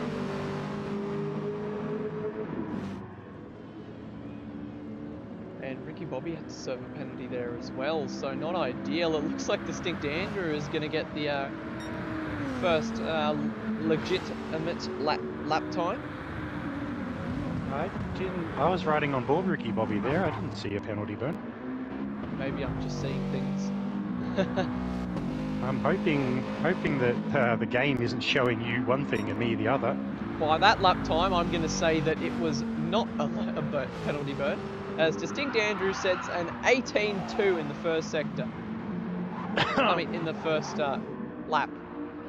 So I'm getting a bit tongue twisted today, but Corey Hack up into P2, 700ths ahead of Ricky Bobby. Morgan Davey puts himself into P6. As Hellraiser goes into P3, so this is a very interesting order at the moment. Hellraiser 13 milliseconds off the back of Corey Hack. Oh, Corey Hack. A little bit sideways there. I'm not sure whether there was a bit of a lag involved or something like that. I was just riding on board Captain Muffin through the first sector as he was 1.5 tenths up on his best time. I'm starting to think I might rename him Captain Penalty if he keeps going the way he's going. Yeah, I mean, it's not ideal for his qualifying session. Second penalty in 3 laps. It's not great. There will be some cursing coming from underneath the CP driver's helmet. There's Morgan Davey, a lot of tyre smoke on the back straight, so not quite sure what's happened to Morgan Davey. As Geesh comes across the line with a 19 flat. Oh, so there's half a tenth in between second and fifth, and then another 600ths back to Captain Muffin as Karen goes and he goes sets a quicker time and is in 8th position currently.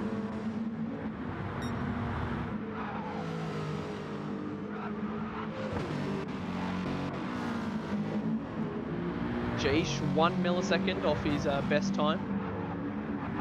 I was just riding on board with him through that first sector and he has got that Mercedes hooked up. It's just handling like it's on rails through there.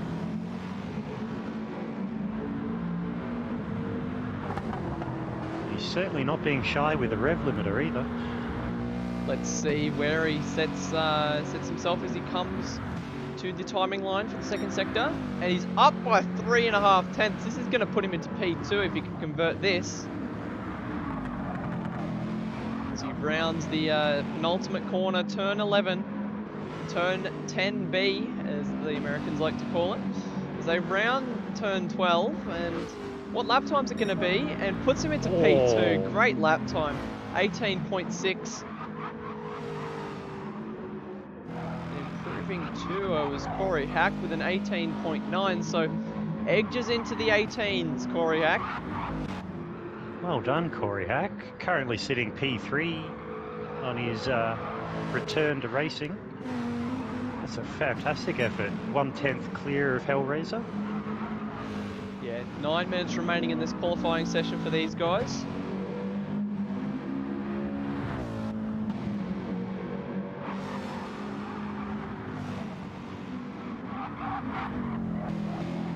Curious to see where these guys choose to pit during their qualifying session, whether they're going for a halfway mark or whether they think they can get a better time out of the car.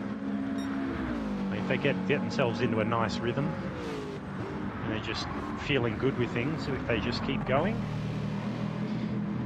or if they make the decision like I did, and if I'm up on my time in the final sector of this lap, I'll go in, and I've cooked it, so I'm pitting in this lap.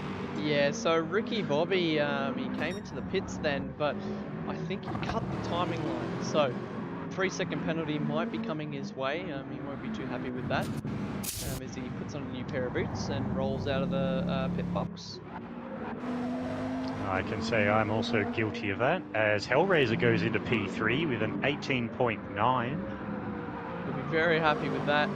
Only 15 milliseconds ahead of Corey Hack. Very tight between these guys. Let's see if Ricky Bobby gets this 3-second penalty. Yes, he does. before cutting the pit line, which he won't be too happy about. It is stupidly easy to cop a 3-second penalty here. Just as you come up over the hill towards the pit lane, that solid line just comes out of nowhere and the front left wheel will clip it, and there's your penalty. Thanks for coming. So just quietly, Distinct Andrew, 118 flat.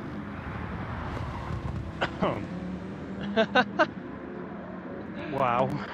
Nervous laughter as he peels into the pits halfway mark of this qualifying session.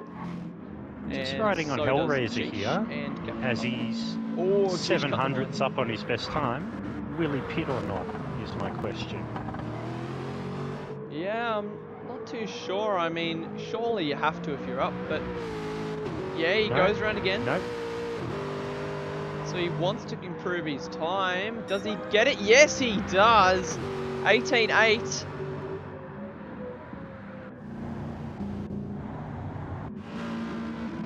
As Ricky Bobby has served his 3-second penalty and is now rounding the final turn. So we'll check now whether Jeesh, as he comes out of the pits, I think he's going to get a 3-second penalty. No, it looks like he's got away with it. So he left maybe just a little bit of a Corey Hacks picked up a 3-second penalty in the pits. That's not ideal either. Must be a Mercedes thing. As he gives way to Ricky Bobby coming through on his hot lap. Oh, Ricky Bobby, huge sideways moment at the end of the Esses, but he's still up. Still how's he done 2/10 that? up. That car looks incredibly loose. Now, some people say that loose is fast, and while I agree with that, loose can always spit you out backwards into a wall real quick as well. It's just a matter of hanging on to it. I mean, So if he can hang on to it, he might overtake Corey Hack in the standings here. Oh no. Sorry, ladies and gentlemen. Sorry to build that up, only for it to be dashed away. That's all right, Ricky. You can do it. We believe in you. Can he And gain a that's 10th enough. and a half through the final sector? That's the question. As he rounds the final corner, he does improve. He does find the time. Wow. So his optimal's Alright. got to be like for second position now, you would think. I think that's enough of session bias for now. 5 minutes to go in this qualifying session, and Hellraiser's picked up a penalty as well when as he eventually decides to come into the pits. How's Captain Penalty going back there in P6? Is he going Doesn't to have get a penalty, so Not yet. Wait not for stuck it. in his ways. Oh, he went a bit wide at turn 6, I think it is, and no, he's gotten away with it. Next minute. No, it looks like he's escaped. Yep, he's So in the Ricky clear. Bobby picks up a half-second penalty though. So Ricky Bobby's gone 1-1 with Captain Muffin in terms of penalty sizes now. So maybe Ricky Bobby is the new Captain Penalty.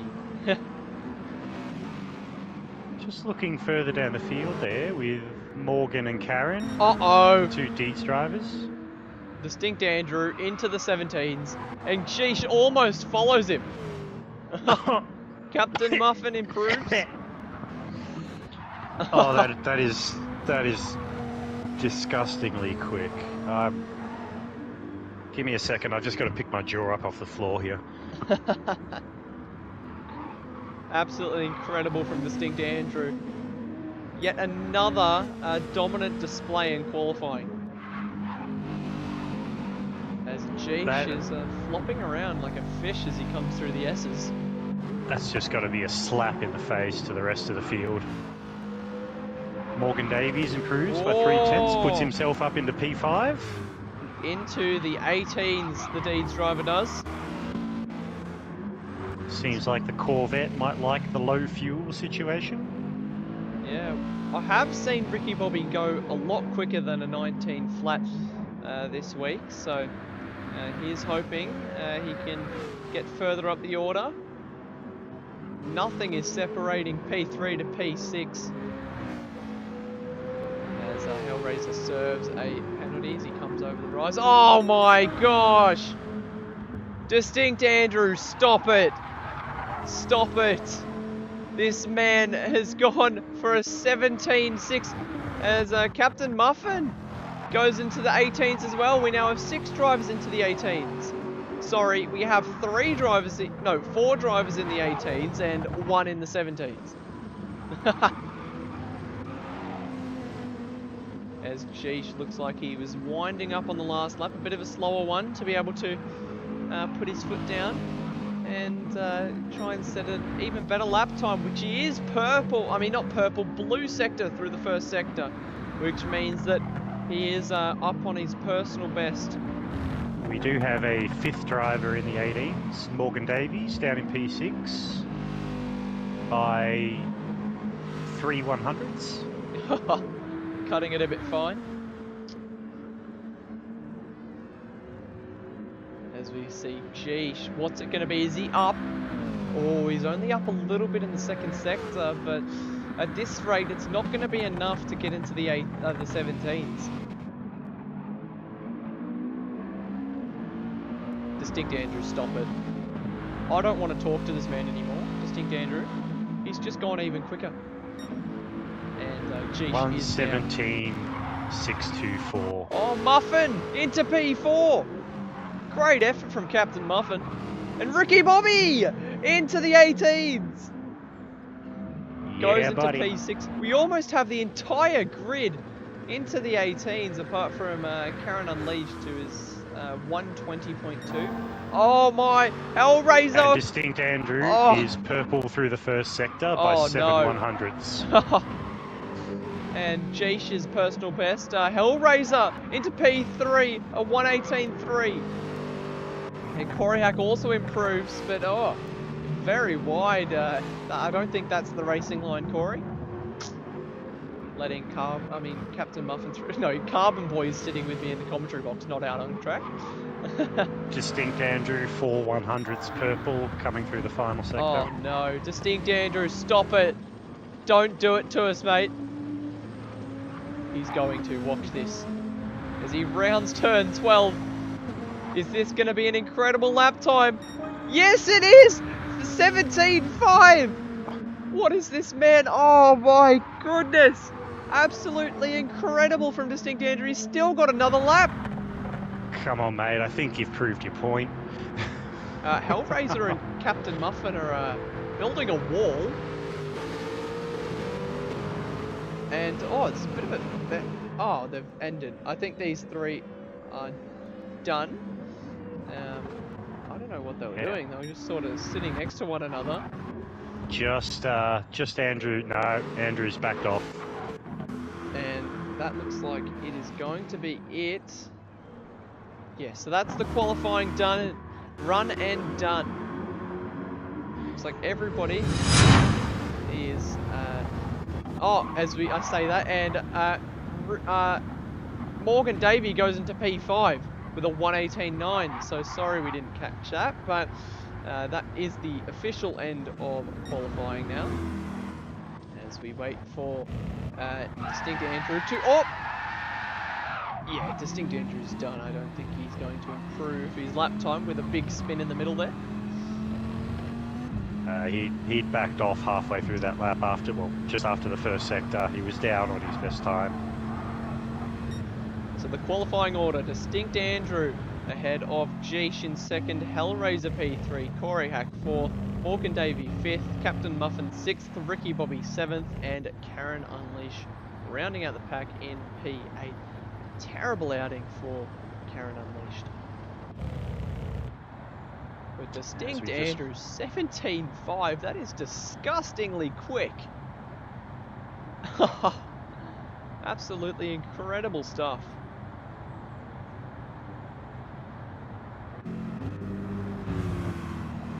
As we are waiting for the...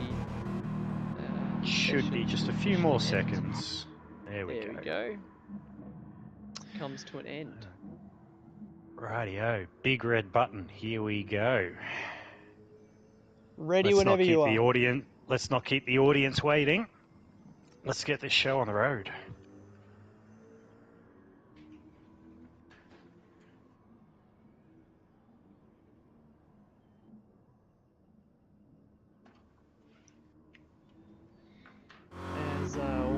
cars are waiting patiently on the grid. It's a sanction lockout for the front row. Again. Well, the last 2 races have been a sanction 1, 2, 3 lockouts. In qualifying, anyway. And we are now racing. As they barrel down towards turn 1. Distinct Andrew under a lot of pressure from Geesh. Oh, as we see him move from Morgan Davey down the inside. Oh no, it was Captain Muffin on Morgan Davey, sorry. As it looks like everybody's got through cleanly. And everybody's held position through the first series of turns. We won't see any major overtakes until the straightaway, which they're coming up to now, down towards turn 7. See any dive bombs from anybody? No, everybody just... Oh, we see in the background somebody pulling out. It's Karen Unleashed on Ricky Bobby. Sends it down the inside. But Ricky Bobby holding his own around the outside. Tries to switch back on Karen. Oh, Muffin. Can't quite just getting that left rear wheel onto the grass, coming onto the back straight. A little bit loose. Manages to hold onto it, but he loses a bit of ground to Morgan Davey. Gives Karen a little bit of... As Morgan Davy's gone up the inside of Corey Hack into the braking zone. Using the big engine on that Chevrolet to push past the Mercedes and put himself up to P4. So great job from Morgan Davey. I'm getting a lot of Deep Forest vibes from this race. We see 2 Ascension cars up front, followed by a CP of Hellraiser.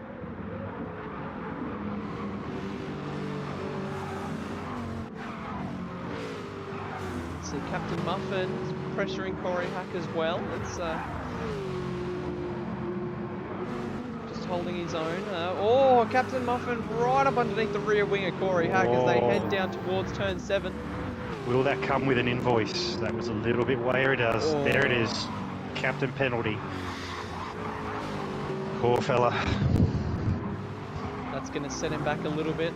As Karen, he's checking up Ricky Bobby, but Ricky Bobby gets past him, a little bit of contact, but Karen, he's got the straight line speed in his Corvette to pull away, but that gap already is 3.5 seconds between Karen and Captain Muffin.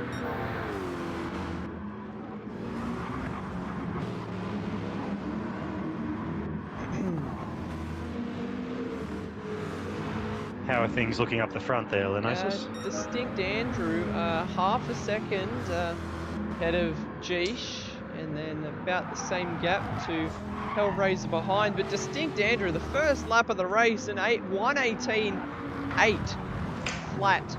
That is just absurd. First flyer, 18.8. All right. That race pace is almost a second quicker than the Div 3 qualifying. Yes. No need to remind me. So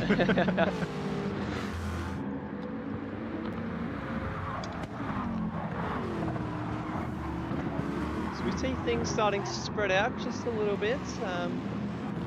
Ricky Bobby has found his way past Karen. Oh, Karen's had a big off actually. Ricky has a penalty. Behind. Yeah.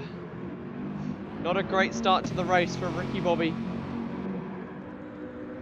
So we see Captain Muffin looking to get the move done on Corey Hack. He does get it done way before the corner. And now Corey Hack's going to try and send it down the inside again. No, doesn't quite have the legs to get it done. Corey might be happy to just sit into Captain Muffin's slipstream for a little while if you can keep in touch with him. Hellraiser some fuel. A half-second penalty. Because as we know, the Mercedes is quite good on fuel. Morgan Davies should be promoted into P3 after Hellraiser serves his penalty. Morgan Davey once again proving that while he might not be up there at the top of the timesheets in qualifying, race pace wise he is more than a force to be reckoned with. Absolutely. Already made up 3 positions this race. It's also shown in the past that he is quite the fan of low grip situations. So as the tyres get a little more worn through the latter stages of this race, you might just see his pace stay a lot steadier than some of the other drivers. And it looks like he's going to get it done on Hellraiser after Hellraiser served that penalty well and truly before the corner. Very comfortably. Hellraiser's going to settle for P4. Hellraiser doing the right thing by sitting off the racing line to burn his penalty. Problem is with that back straight though is that there isn't really a racing line. As it sort of changes and shifts between whichever way, whichever side, because you have the exit of turn 8, which plots you on the left-hand side of the circuit, and the right-hander before the braking zone. Yeah, and where it switches over is sort of the halfway point of that switch, I guess you could say. So it's a bit of an awkward one. I tried to go with a quick look behind me to see where the person was behind me, and I'll burn my penalty on the opposite side of the track that they're on at the time. I think that's a perfect call. As Hellraiser looking racy immediately after the penalty, and 4 tenths off the back of Morgan Davey, I should say. 3 tenths now. So that closes up 2.5 tenths. He could try and chuck it down the inside as they come down turn 9 and into turn 10, the Big Dipper. Oh, a big winner on that back straight this lap was Corey Hack, who's just gone flying straight past Captain Muffin. Holds his own through the braking zone. Was it potentially Captain Penalty or just a bad exit? I'll give him the benefit of the doubt and just say it's a bad exit onto the back straight. I only saw the overtake. I didn't see the preceding events. Yeah. So Hellraiser's made his way past Corey. Not Corey Hack. Corey Hack has just experienced. I'm going to call it the Lenocis glitch, where he's jumped back 1.5 seconds. Yeah, that happens. I mean, there's not much else to say, really. I'm sure you can sympathise. Yeah, he was in front of Captain Muffin going into turn 1. I was riding on board with him, and I thought he was going a little bit wide at turn 1. Then, next thing I know, he's 8 tenths behind Muffin. Yeah, it's a little bit frustrating, honestly, but you just have to roll with the punches. Might have to get onto the stewards to see if it keeps happening and it's not patched by polyphony, where the drivers who are affected by the glitch could potentially gain that time back. I've got to say, teleporting cars is a little bit disconcerting. Absolutely. I mean, porpoising, which we experienced in GT7's early days, porpoising is one thing, but this is shifting dimensions. Yeah, absolutely. You disappear off into space for a second and a half and appear down the road. It also seems to only happen with PS4 users, which on the Sector 1 grid, PS4 users... Oh, Ricky, hold on to it, son, as he has a moment through that first chicane. Manages to keep it on the tarmac. As I was saying, in the Sector 1 grid nowadays, PS4 users are very thin, and there's not many of us left. We're a dying race, so, as I like to say. Distinct Andrew, a 1:18.3, okay, mate. Race pace, by the way. That is a second quicker than the pole time in Division 3, so...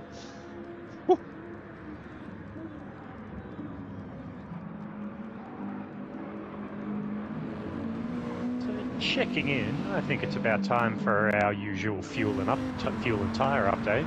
Yeah, 10 minutes in, it sounds like a good call. Crossing over the line is Distinct Andrew with approximately 10% wear on his front tyres and a little bit less on the rears. Sitting on, nearest makes no difference, about somewhere between 65 and 70% fuel. Actually, he's got his fuel gauge up, I can tell you exactly. It is 65% as he runs a bit wide. Geesh has very similar tyre wear, with a little bit less on the front right, sitting on, I'd say, about 65% fuel as well. Hellraiser behind him is near on identical in terms of tyre and fuel wear. Morgan Davies, say about 15% wear on the tyres, front and rear, maybe a little bit less fuel on about 60%. And Captain Muffin, really making those tyres work in the Aston. He's probably at least 15% worn on the fronts, about 10 to 12% on the rears, probably about 60% fuel, so he's really making that car work to stay ahead of Corey Hack, who is only 3/10 behind him at the moment, who is near on identical to him in terms of fuel, but has much better tyre wear with only about 10% wear front and rear. A little bit further afield is Ricky Bobby with about the same tyre wear as Corey Hack, maybe a little bit more on that front left, which does tend to get punished around this track.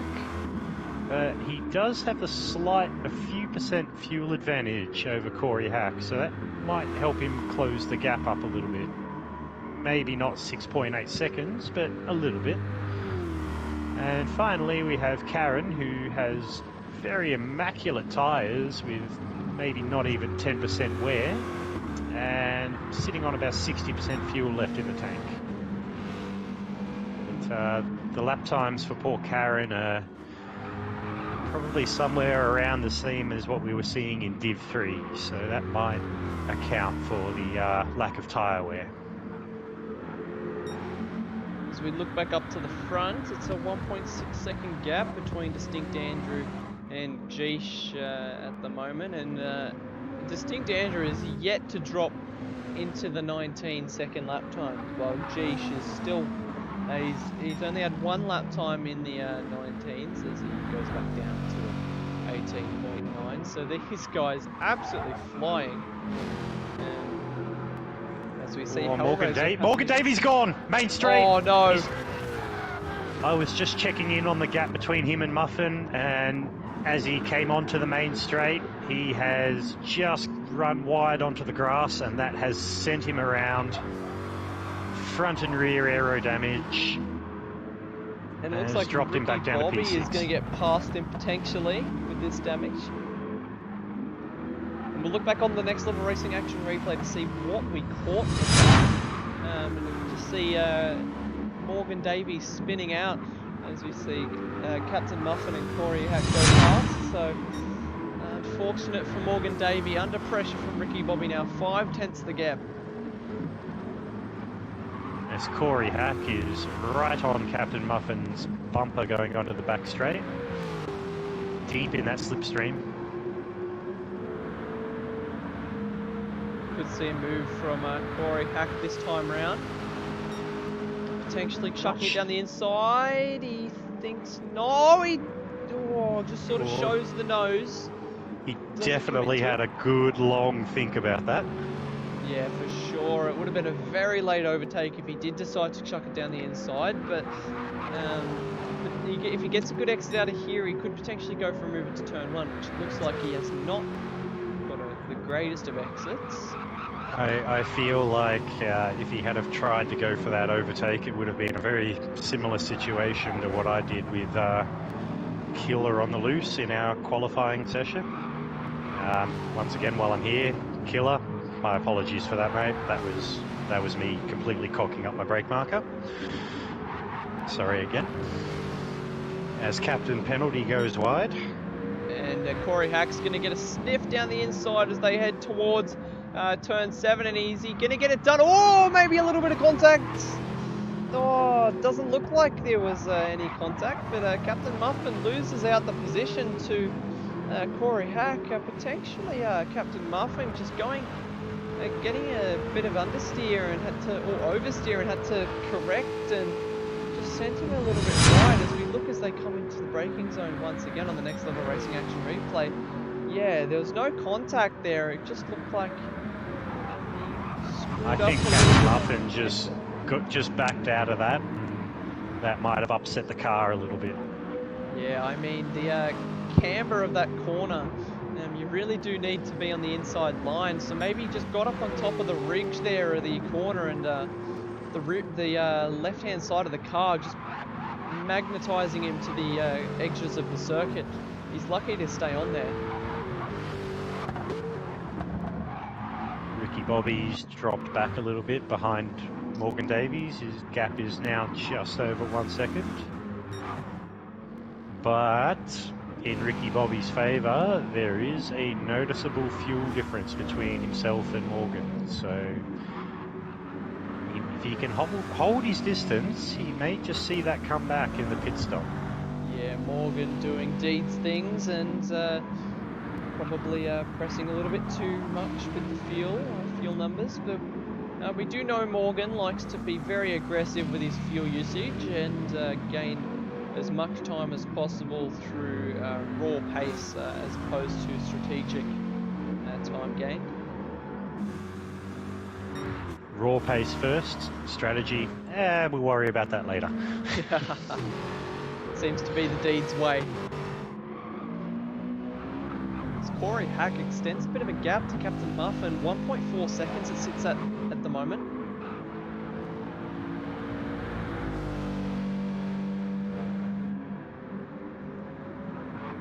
The field is quite spread out in this race. Might take the pit stop to throw a little bit of spice into the mix for us. Yeah, so lap 12 was the first lap that Distinct Andrew dipped into the 19s. Only just by less than a tenth. That's while he might be cursing himself for that. I would love to be able to run a 19 flat. As we pass the 15-minute mark in this race, getting close to around the time that these guys are going to start thinking about pit stops and tyre changes. I think I know the reason why he might be dipping into the 19s. He has his fuel mapping up on the back. Has his fuel mapping up on screen for me, and I've just noticed that on the back straight, he's flicking it up to fuel map 4-5 towards the top of 6th gear. So he's doing incredible lap times in fuel mode 5, is what you're saying? just towards the end of that back straight section in top gear. This man never seems to what's the word? He always exceeds my expectations, is what I should say.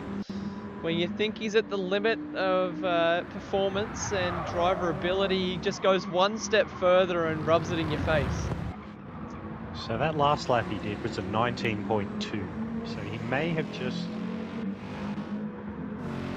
just started doing it. Potentially, I would say so, considering that his lap 11 lap time was a 1:18.5. So there we go. As he hits 250 kilometers an hour in 6th gear, he flicks up to fuel map 5, and then clicks it back down, back to fuel map 1, just for the braking zone. And he's barely losing any time over Geesh as well, so it's working for him. Geesh does have a slight fuel advantage over him though, and a tyre advantage as well. The Mercedes is usually pretty good on fuel as well, so just having a look through the field, is anyone suffering for fuel? Well, there's no real surprise here. The person who's the worst off for fuel happens to be a Deeds driver and in a Corvette. Well, they're both in Corvettes. So I'll let the viewers at home pick which one that is. Take your guesses, guys. Oh, as Morgan runs a little bit wide in that first chicane section. Oh, did you just spill the beans on who's the mystery Deeds driver that's running out of fuel? Oh, and goes wide. Is that going to come with an invoice? Ooh, Ricky Bobby may have had a moment as well. He was back under a second, and now he's back to 1.2. Maybe coming in a little bit hot to the braking zone at the end of the S's there, Ricky Bobby. Very easy to do. As Morgan is sideways onto the main straight. Healthy gap between Morgan Davies and Captain Penalty. Definitely 4.5 seconds that gap currently. He's had a few moments, but seems to have settled into a rhythm with some steady lap times in the low 120 mark over the past few laps. Captain Muffin, he must have made a mistake somewhere, or either that or Corey Hack has just found some incredible pace, which looks like he has, judging by the lap times, because that gap is 3.5 seconds between Corey Hack and Captain Muffin. Corey Hack's last 5 laps have all been in the 19s with 2 120 flat, well, aside from 2 1-minute 20 flats on lap 10 and 11, all of Corey Hack's laps have been in the 19s, which is incredibly consistent.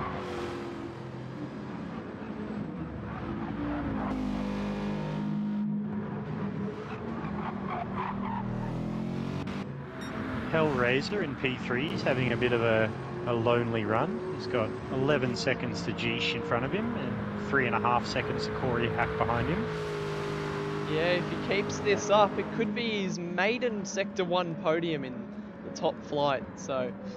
You might want to be careful though, that front left tyre is hating life right about now with, well, probably about 60% wear on it. So,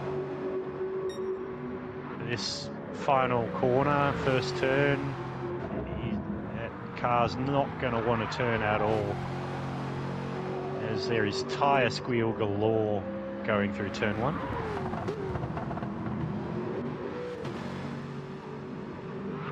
Yeah, Corey Hack... Oh, Captain Muffin's gone off. Oh no. Captain He's got Muffin. some rear aero damage, so yep, he's definitely had a moment. If I were to have a guess, I'd say ran a bit wide going onto the main straight. Well, you said there was a lot of tyres screeching through turn 1 that you could hear. Maybe it was Captain Muffin going off in the background. Oh, that was definitely Hellraiser's Aston Martin.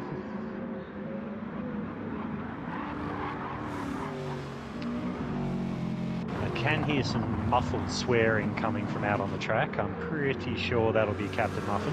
Yeah, I wouldn't want to be on the other end of this CP team radio right about now. The bleep button would probably be getting a massive workout.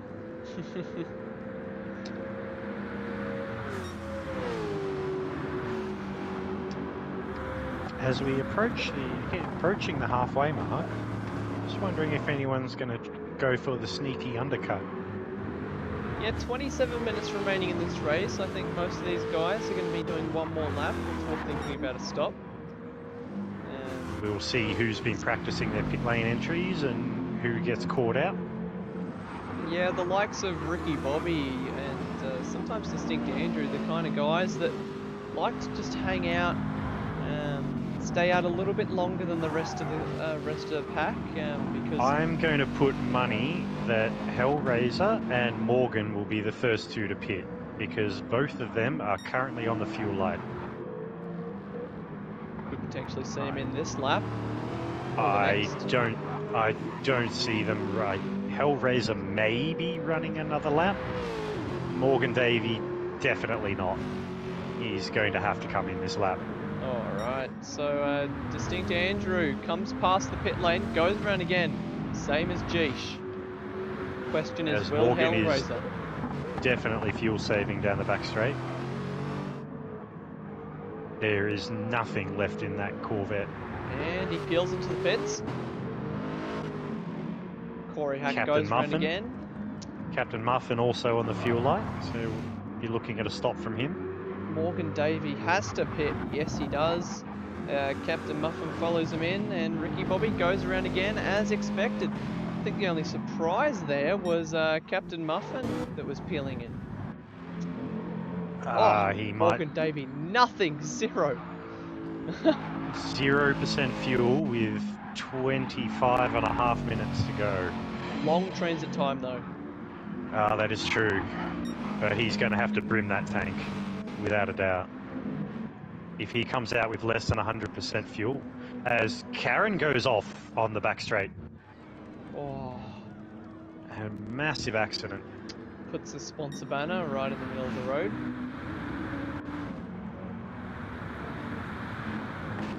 So how's Ricky Bobby looking for tyres and fuel about this stage of the race? Tyres, well, they've seen better days. The front left is probably about 60% worn. The other three are about 50%. Fuel, he's on the light, but I'd say you could probably go another lap if you really wanted to.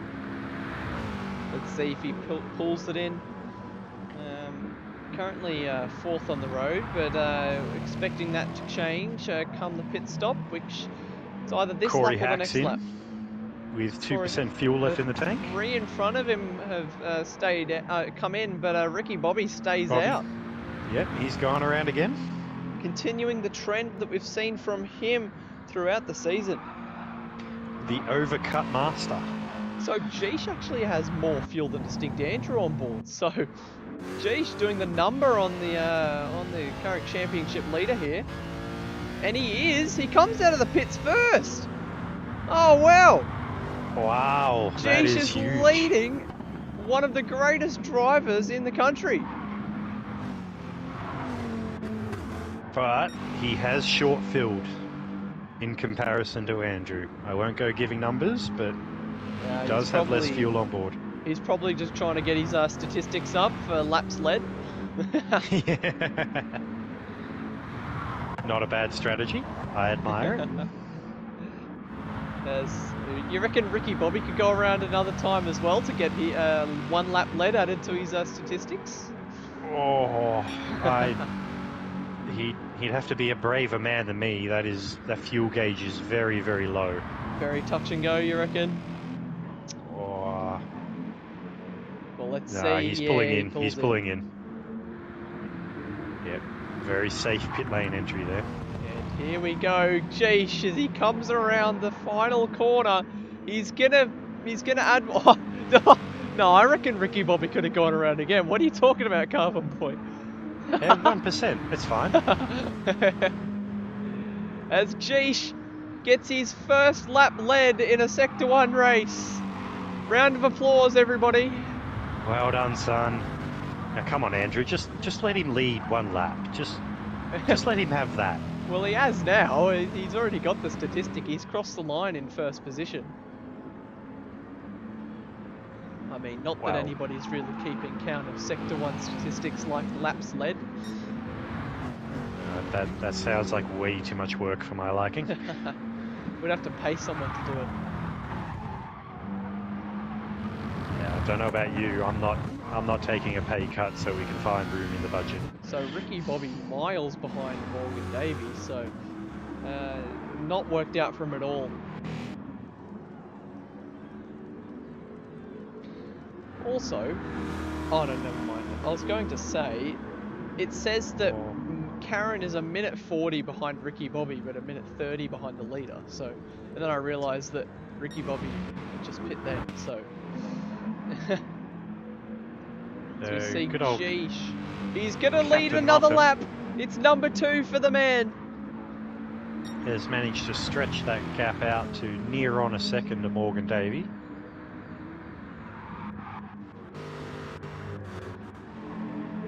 I just want to see how many laps Distinct Andrew is going to let Jeesh hold on to here. I think that's the real question.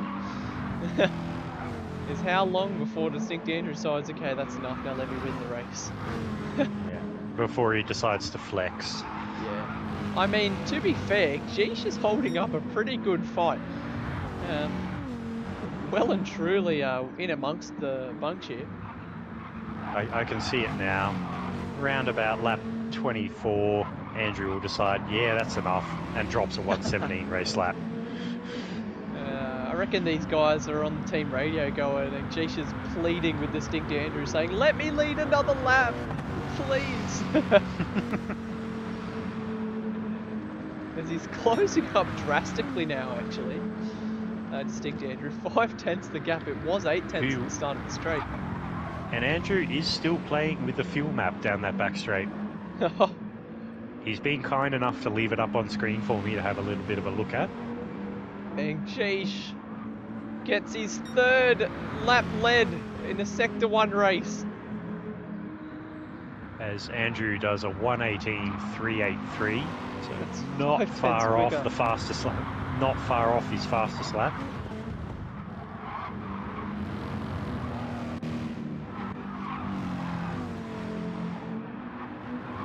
The rest of the field is pretty spread out, aside from Morgan Davey, who has managed to get in front of Captain Muffin. So a bit of a Div 3 squabbling happening in the chat at the moment. With Oh no. Dadson saying that Gurr is the new Div 3 Championship favourite, and Stranger telling Gurr that he would fire him if they were in the same situation. Well, I did have some discussions with Gurr earlier in the week about whether there would be any team orders in effect, and how much would it cost for him to ignore said team orders. I'm not going to elaborate any further on that scenario. Surely you tell us the price. No, there was nothing like that. What are you talking about? As Jay sets off goes 4 consecutive laps led, and he sets his personal quickest lap. He's driving for his life here at the moment, and he's not actually setting bad pace. At 1:18.5, that's only a 10th off the fastest lap of the race. He's gone 1-to-1 with Distinct Andrew on that previous lap there, actually. Distinct Andrew with a 1:18.531. Yeah, I think Jeesh with a 1:18.508. I think the bet's coming in to the betting companies. I think they'll more be when will Distinct Andrew overtake rather than will he. Alright, if we're going down that route, I'm going to say lap 26. Oh, I thought you said lap 24 earlier.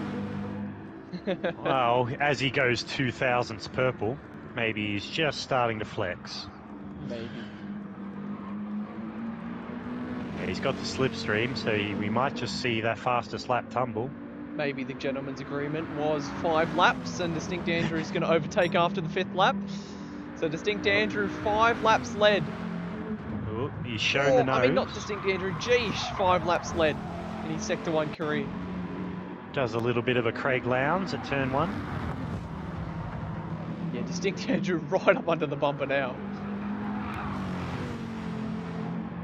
Although, just looking a little bit further back down track, rather admirable drive so far, and I'll be more than willing to throw a Driver of the Day award his way, is Hellraiser in P3, just quietly running his own race. Absolutely, and Morgan Davies got in front of Captain Muffin He did.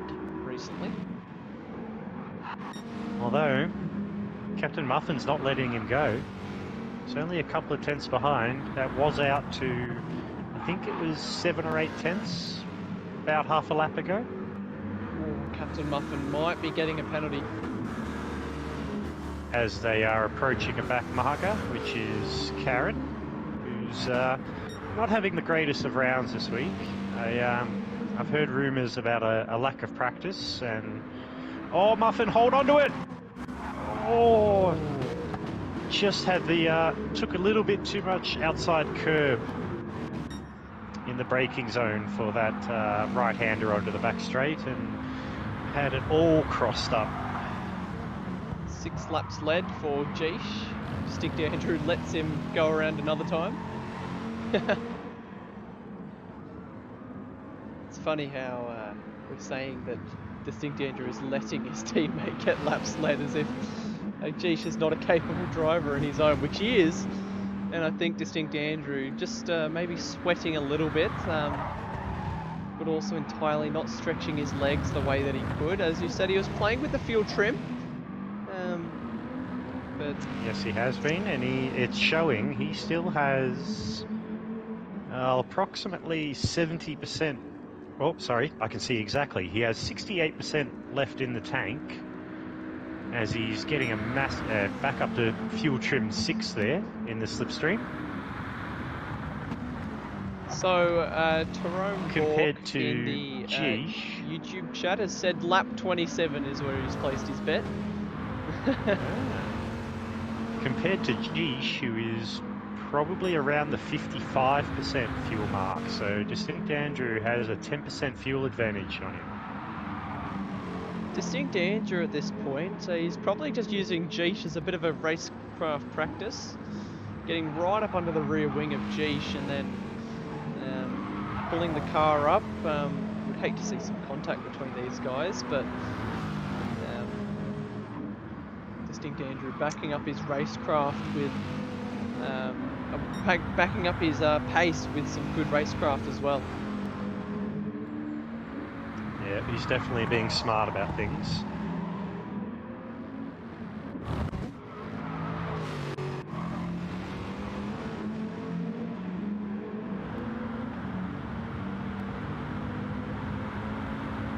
Still As that 5 gap 10 has- gap. That gap has dropped back a little bit. Maybe he's counting on a fuel concern from Geesh.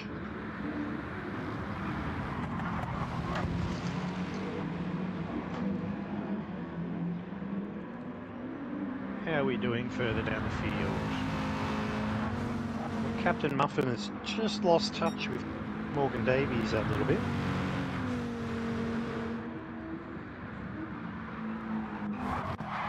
So that's an 8th lap lead for Geesh now.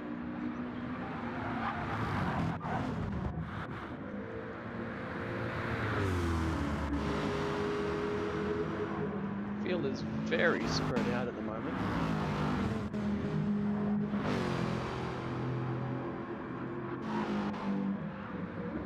Just quietly, very good consistency from Hellraiser looking at those lap times.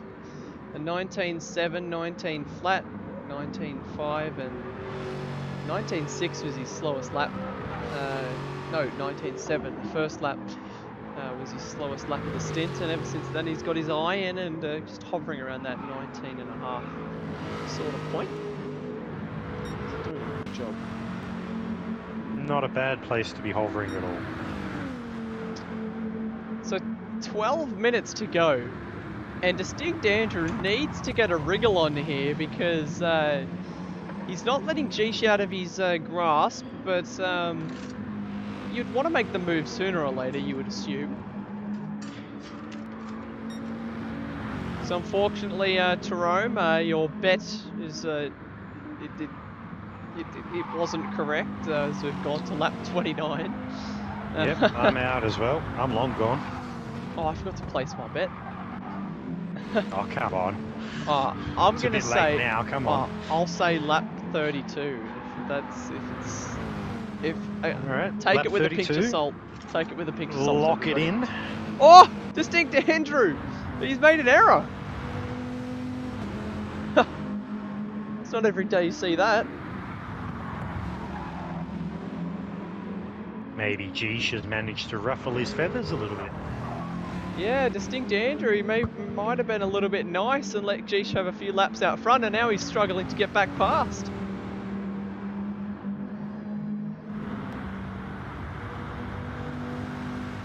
Question is, can Geesh go all the way?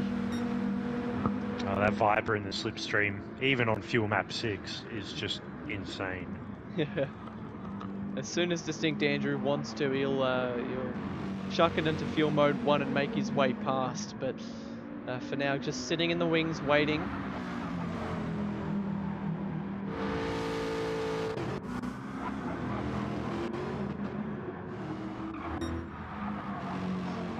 Oh, forgot to mention as well, Ricky Bobby is running a bit of a different livery tonight.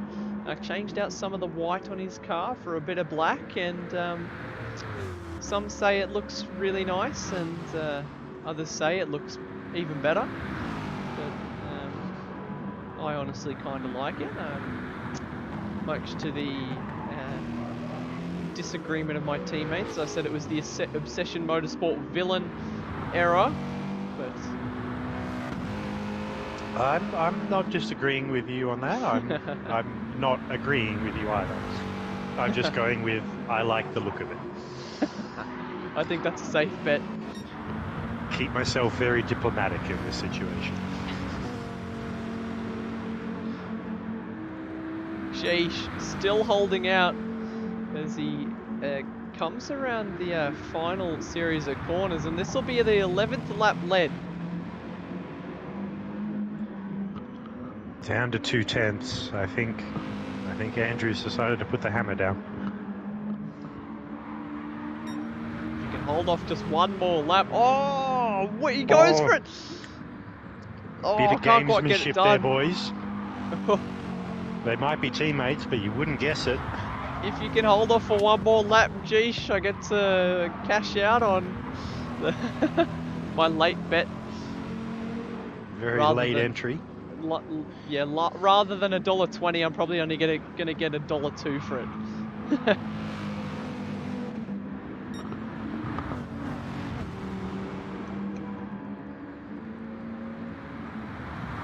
As they come into turn 7 now, and geesh, he's extended a bit of a gap actually. 7/10. He might actually just hold off for another lap. You never know. Oh, Ricky Bobby has a big sideways moment through turn 1. I was holds just up to looking back through the field to see if anyone was having any fuel dramas, and managed to catch him running his fastest lap of the race with an 18.9. Yeah, and he's closed up that gap to Captain Muffin from 3.7 seconds all the way down to 2.1. So he's on a charge. And geesh, goes 12 laps consecutively in the lead, and it's lap 32, so it's now or never for Distinct Andrew if I want to cash out on my late bet.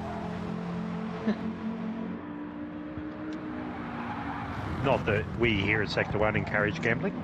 No, just saying there is no real money being thrown at this.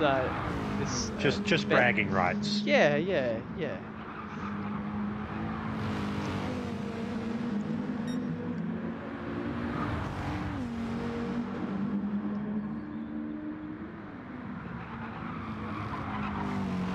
As they come through. There we go. Turn 8 at the top of the circuit. 7 minutes and 45 seconds to go.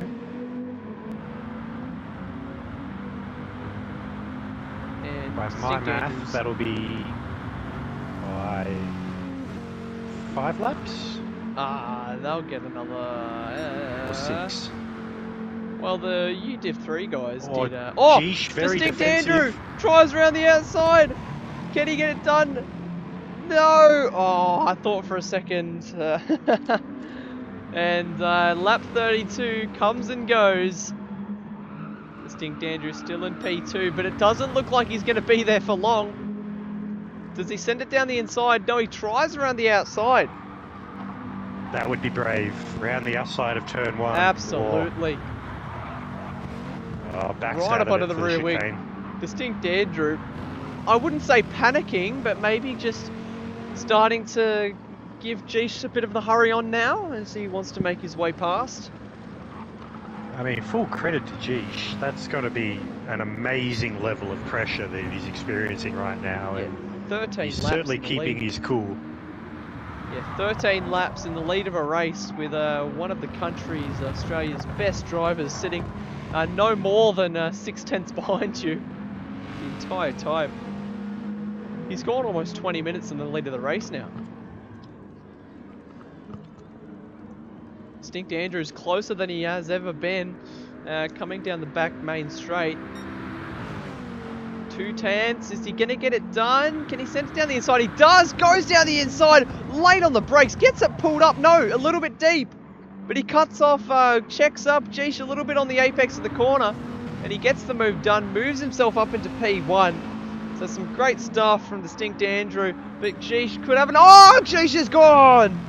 A little bit of dirty air from Distinct Andrew's car. And it's Car just set him control. back a little bit. Yeah, absolutely. The rear end just stepped out for him. So We'll have a look on the next level racing action replay. That move from Distinct Andrew for the lead of the race. As he just sends down the inside, goes a little bit deep, but just parked it on the apex so that Geesh couldn't get back. And now Distinct Andrew is really stretching his legs. 1.1 seconds the gap is with 5 minutes left on the clock.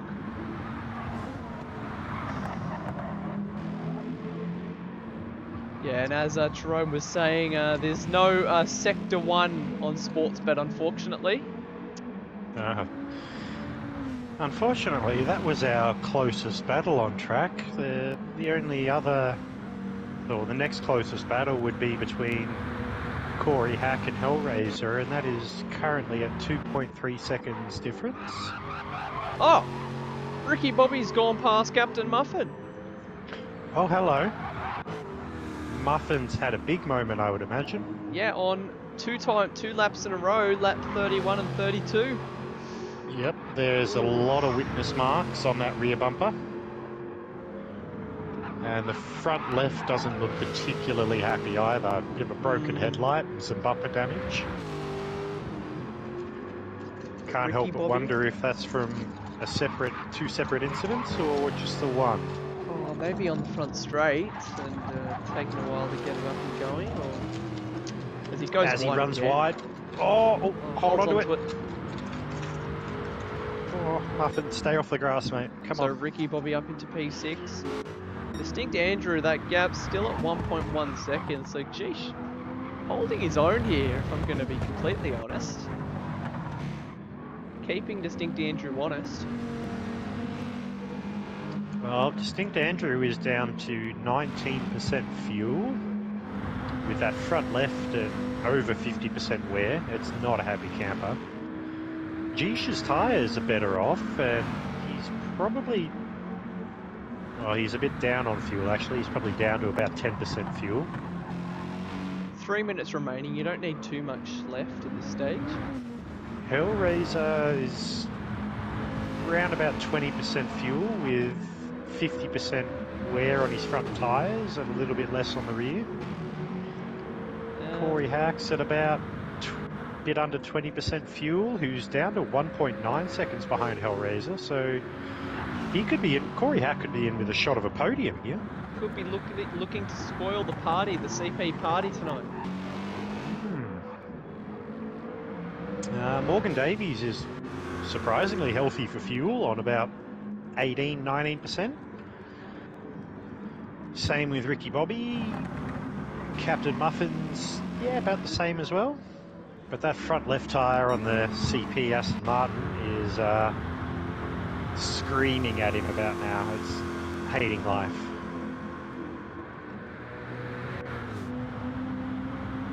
As we look up to the front, Distinct Andrew, 9/10 the gap to Geesh. I don't think Geesh is going to get there, but it's holding him honest, that's for sure.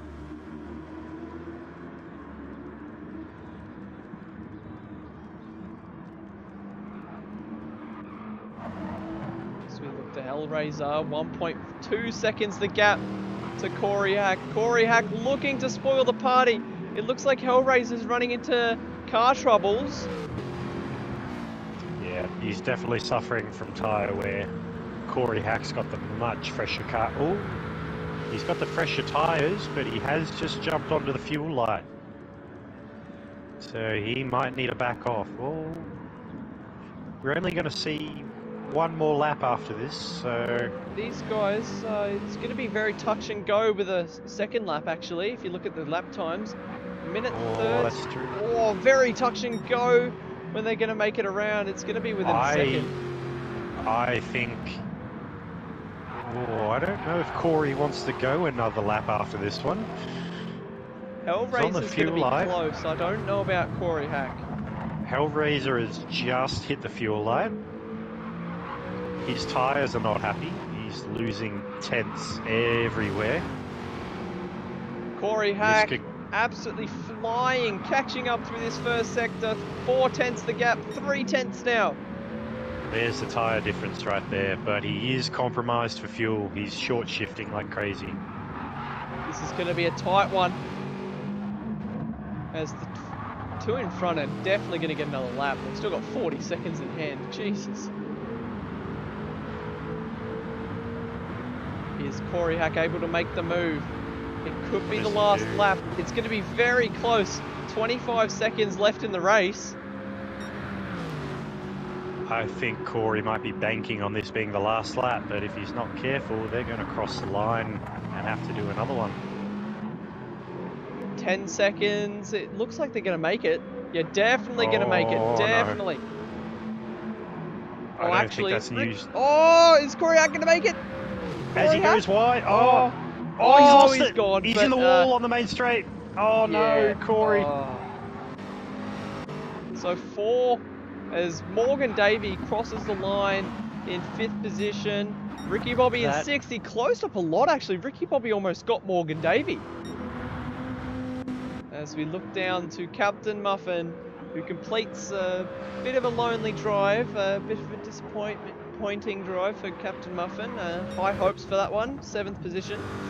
That was a massive free kick for Hellraiser, who is probably absolutely screaming and cheering with delight under his helmet right now. Karen in 8th position as he sets the fastest time of the whole weekend for him on the very last lap. Oh! What? I was just seeing Daniel and Geisha synchronized drift across the line. With just under 3/10 between them. Yeah. As Hellraiser... Corey Hack is virtually out of fuel. It sounds like he is. He is out of fuel. As Hellraiser is not far off it either. The final corner, and he's going to take his maiden podium in Sector 1. This is great stuff from Hellraiser. Crosses the line in P3. Corey Hack rolls down the hill in P4. A great drive from Corey Hack. And that's the end of this one. What a race.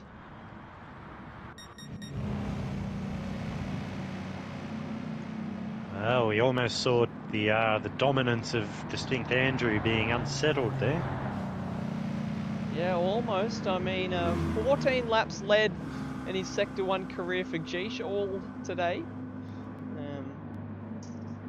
And in the end, it was more or less what we predicted. It was just Distinct Andrew giving him a few laps and then pouncing in the later stages of the race and stretching his legs just a little bit. But Geesh kept him honest for the most part during that one. I like to think that we saw that Andrew is actually human. Yeah, that's a good way to look at it. He's not some AI robot. He is actually human. Well done, gentlemen. I'm going to throw my Driver of the Day nomination in for Hellraiser. I thought that was a very steady drive, running in his own space, just keeping his head down, running consistent laps, and getting his maiden podium. So that's where my vote's going. Yeah, I'm giving mine to Hellraiser as well. He did a great job today and brought home his first ever Sector 1 podium in a competitive race, of course. He did get that win at Red Bull Ring barely, but yeah, Hellraiser, brilliant job from him. Nothing to fault his entire race, and yeah, great job. And we have a few nominations in the Driver of the Day chat. So Brocky says Hellraiser Driver of the Day. Debrev says Driver of the Day Hellraiser. Dadson Driver of the Day Hellraiser. Peb Bowl gives Geesh Driver of the Day. Race Fan Hellraiser Driver of the Day. Driver of the Day Womble's Driver of the Day. It doesn't even sound like a real word anymore. Driver of the Day. Womble gives his to Wobble. And Gur gives his to Hellraiser. So, I think for the most part it's pretty unanimous. Hellraiser Driver of the Day from us and pretty much all of you. So, it was a good race to watch, and I enjoyed it a fair amount. Not much happened, but yeah, it was just good to watch the guys do some laps. And we have another contender for Driver of the Day. Prua gives Driver of the Day to Womble. The scenes. It's all kicked off down in the pit lane. Yeah. As we'll see if we could get Karen to come and have a chat with us. Don't know whether he'll be too interested in it, but would be nice to get his thoughts. But yeah, I enjoyed the races today. It was very enjoyable. The Div 3 race was incredible. Absolutely loved to watch it, and the battle between Distinct Andrew and Jeesh in the Div 1 race, it was great to watch as well. So love to see it. I agree Carbonboy there. gives his driver of the day to Hellraiser.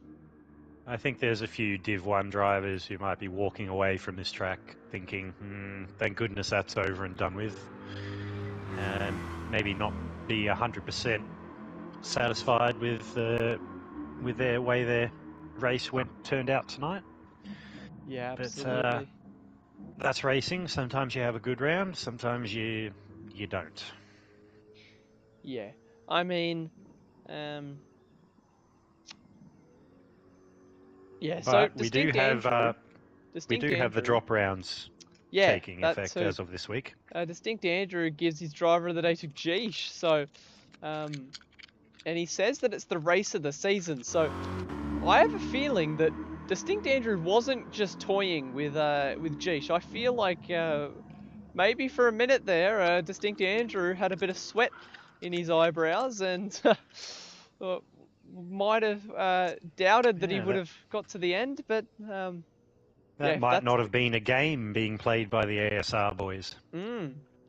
So for that, I mean, Jeesh just being there in the first place is incredible. So I think Hellraiser and driver of the day, Hellraiser and Jeesh for driver of the day is two great nominations for this Div 1 race. That's for sure.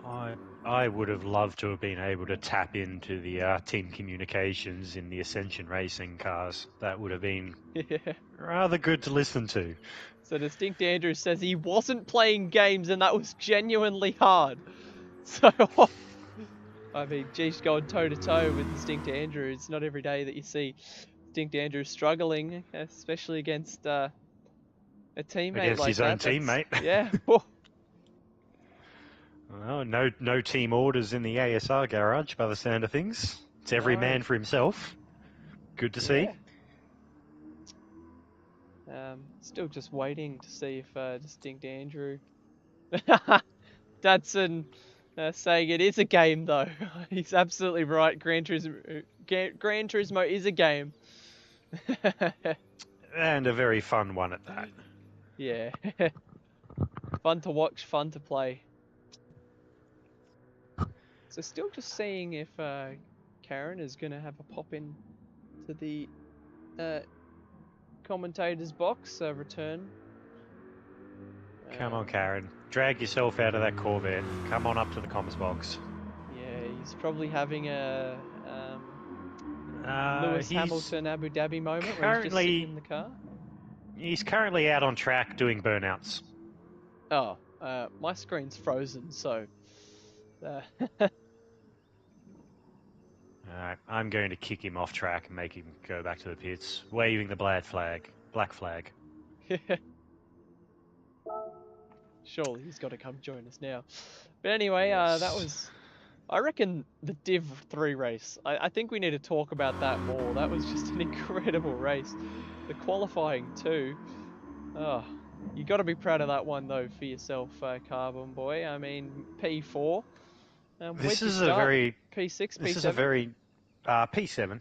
P7, yeah, so made up. It's turning into a very nasty habit for me. The last two rounds, I will set my fastest ever time on my first flyer in qualifying. I have not been able to... I have not been able to do a low 20 all week, and then one of my first flyers after the pit stop in qualifying, I do like a 20.2. And I honestly can't explain it. Yeah, I mean, it was very close ahead of you up front. I don't think you would have seen it come through on the thing, but Dadson, he had the pole, and then it went to Grassy's, and then Gurr immediately after just shot that down and took the pole. It was great stuff to watch, and I have loved been every in minute of that qualifying. have been in a few practice rooms with those guys this week, the Dadson Racing boys and the Doghouse team as well. And the Stranger has shown some real pace as well as Dadson. Gurr seemed to be struggling early on, but was making very steady progress throughout the week. And it seems like over the course of Friday night, yesterday, and possibly even some more practice today, he's finally clicked with the track and found that extra couple of tenths he needed. Yeah, Gurr, he's in some dangerous form at the moment. It's when you need it as well in the latter half of the season, and he's come into 2023 with absolute laser beams pointed to the top of the table.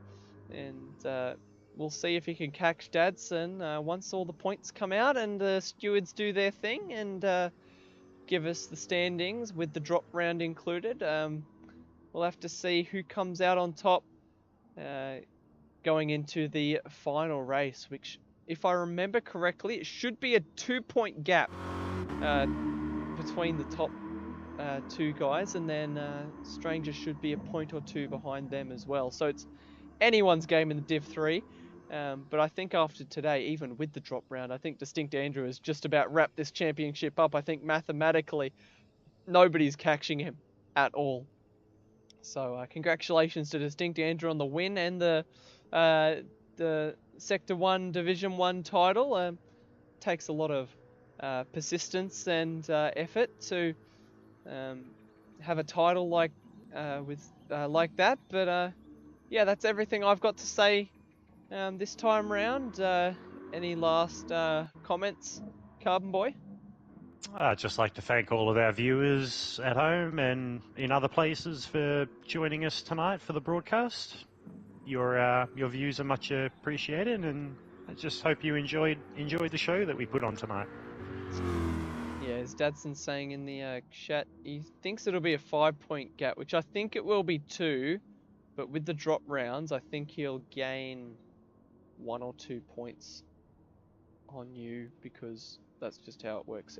Including the drop round? I don't know. We'll let the stewards figure it out, and we'll see how it ends up when everything comes around. So yeah, if you haven't already and you're new to Sector 1, go to the description below this stream and click the Discord link to join the community. And we do this every Sunday. Next week we have the same track. We have the Group B featuring our Division 2 and Division 4 guys, which being one of those guys personally, I'm looking forward to it. And everybody in their garages are practicing like mad to try and improve their positions before the finale. So all the divisions shaping up, being very interesting storylines up and down. So and make sure you to like the video and subscribe to the Sector 1 channel. And stay tuned till next week. That's all from me. Anything else, Carbonboy? That's it from me. I'm out for the night. Alright, so we'll catch you all next time on the Sector 1 Sim Racing channel, and that's myself and Carbonboy out for round 7 here at Michelin Raceway Road Atlanta. Good night.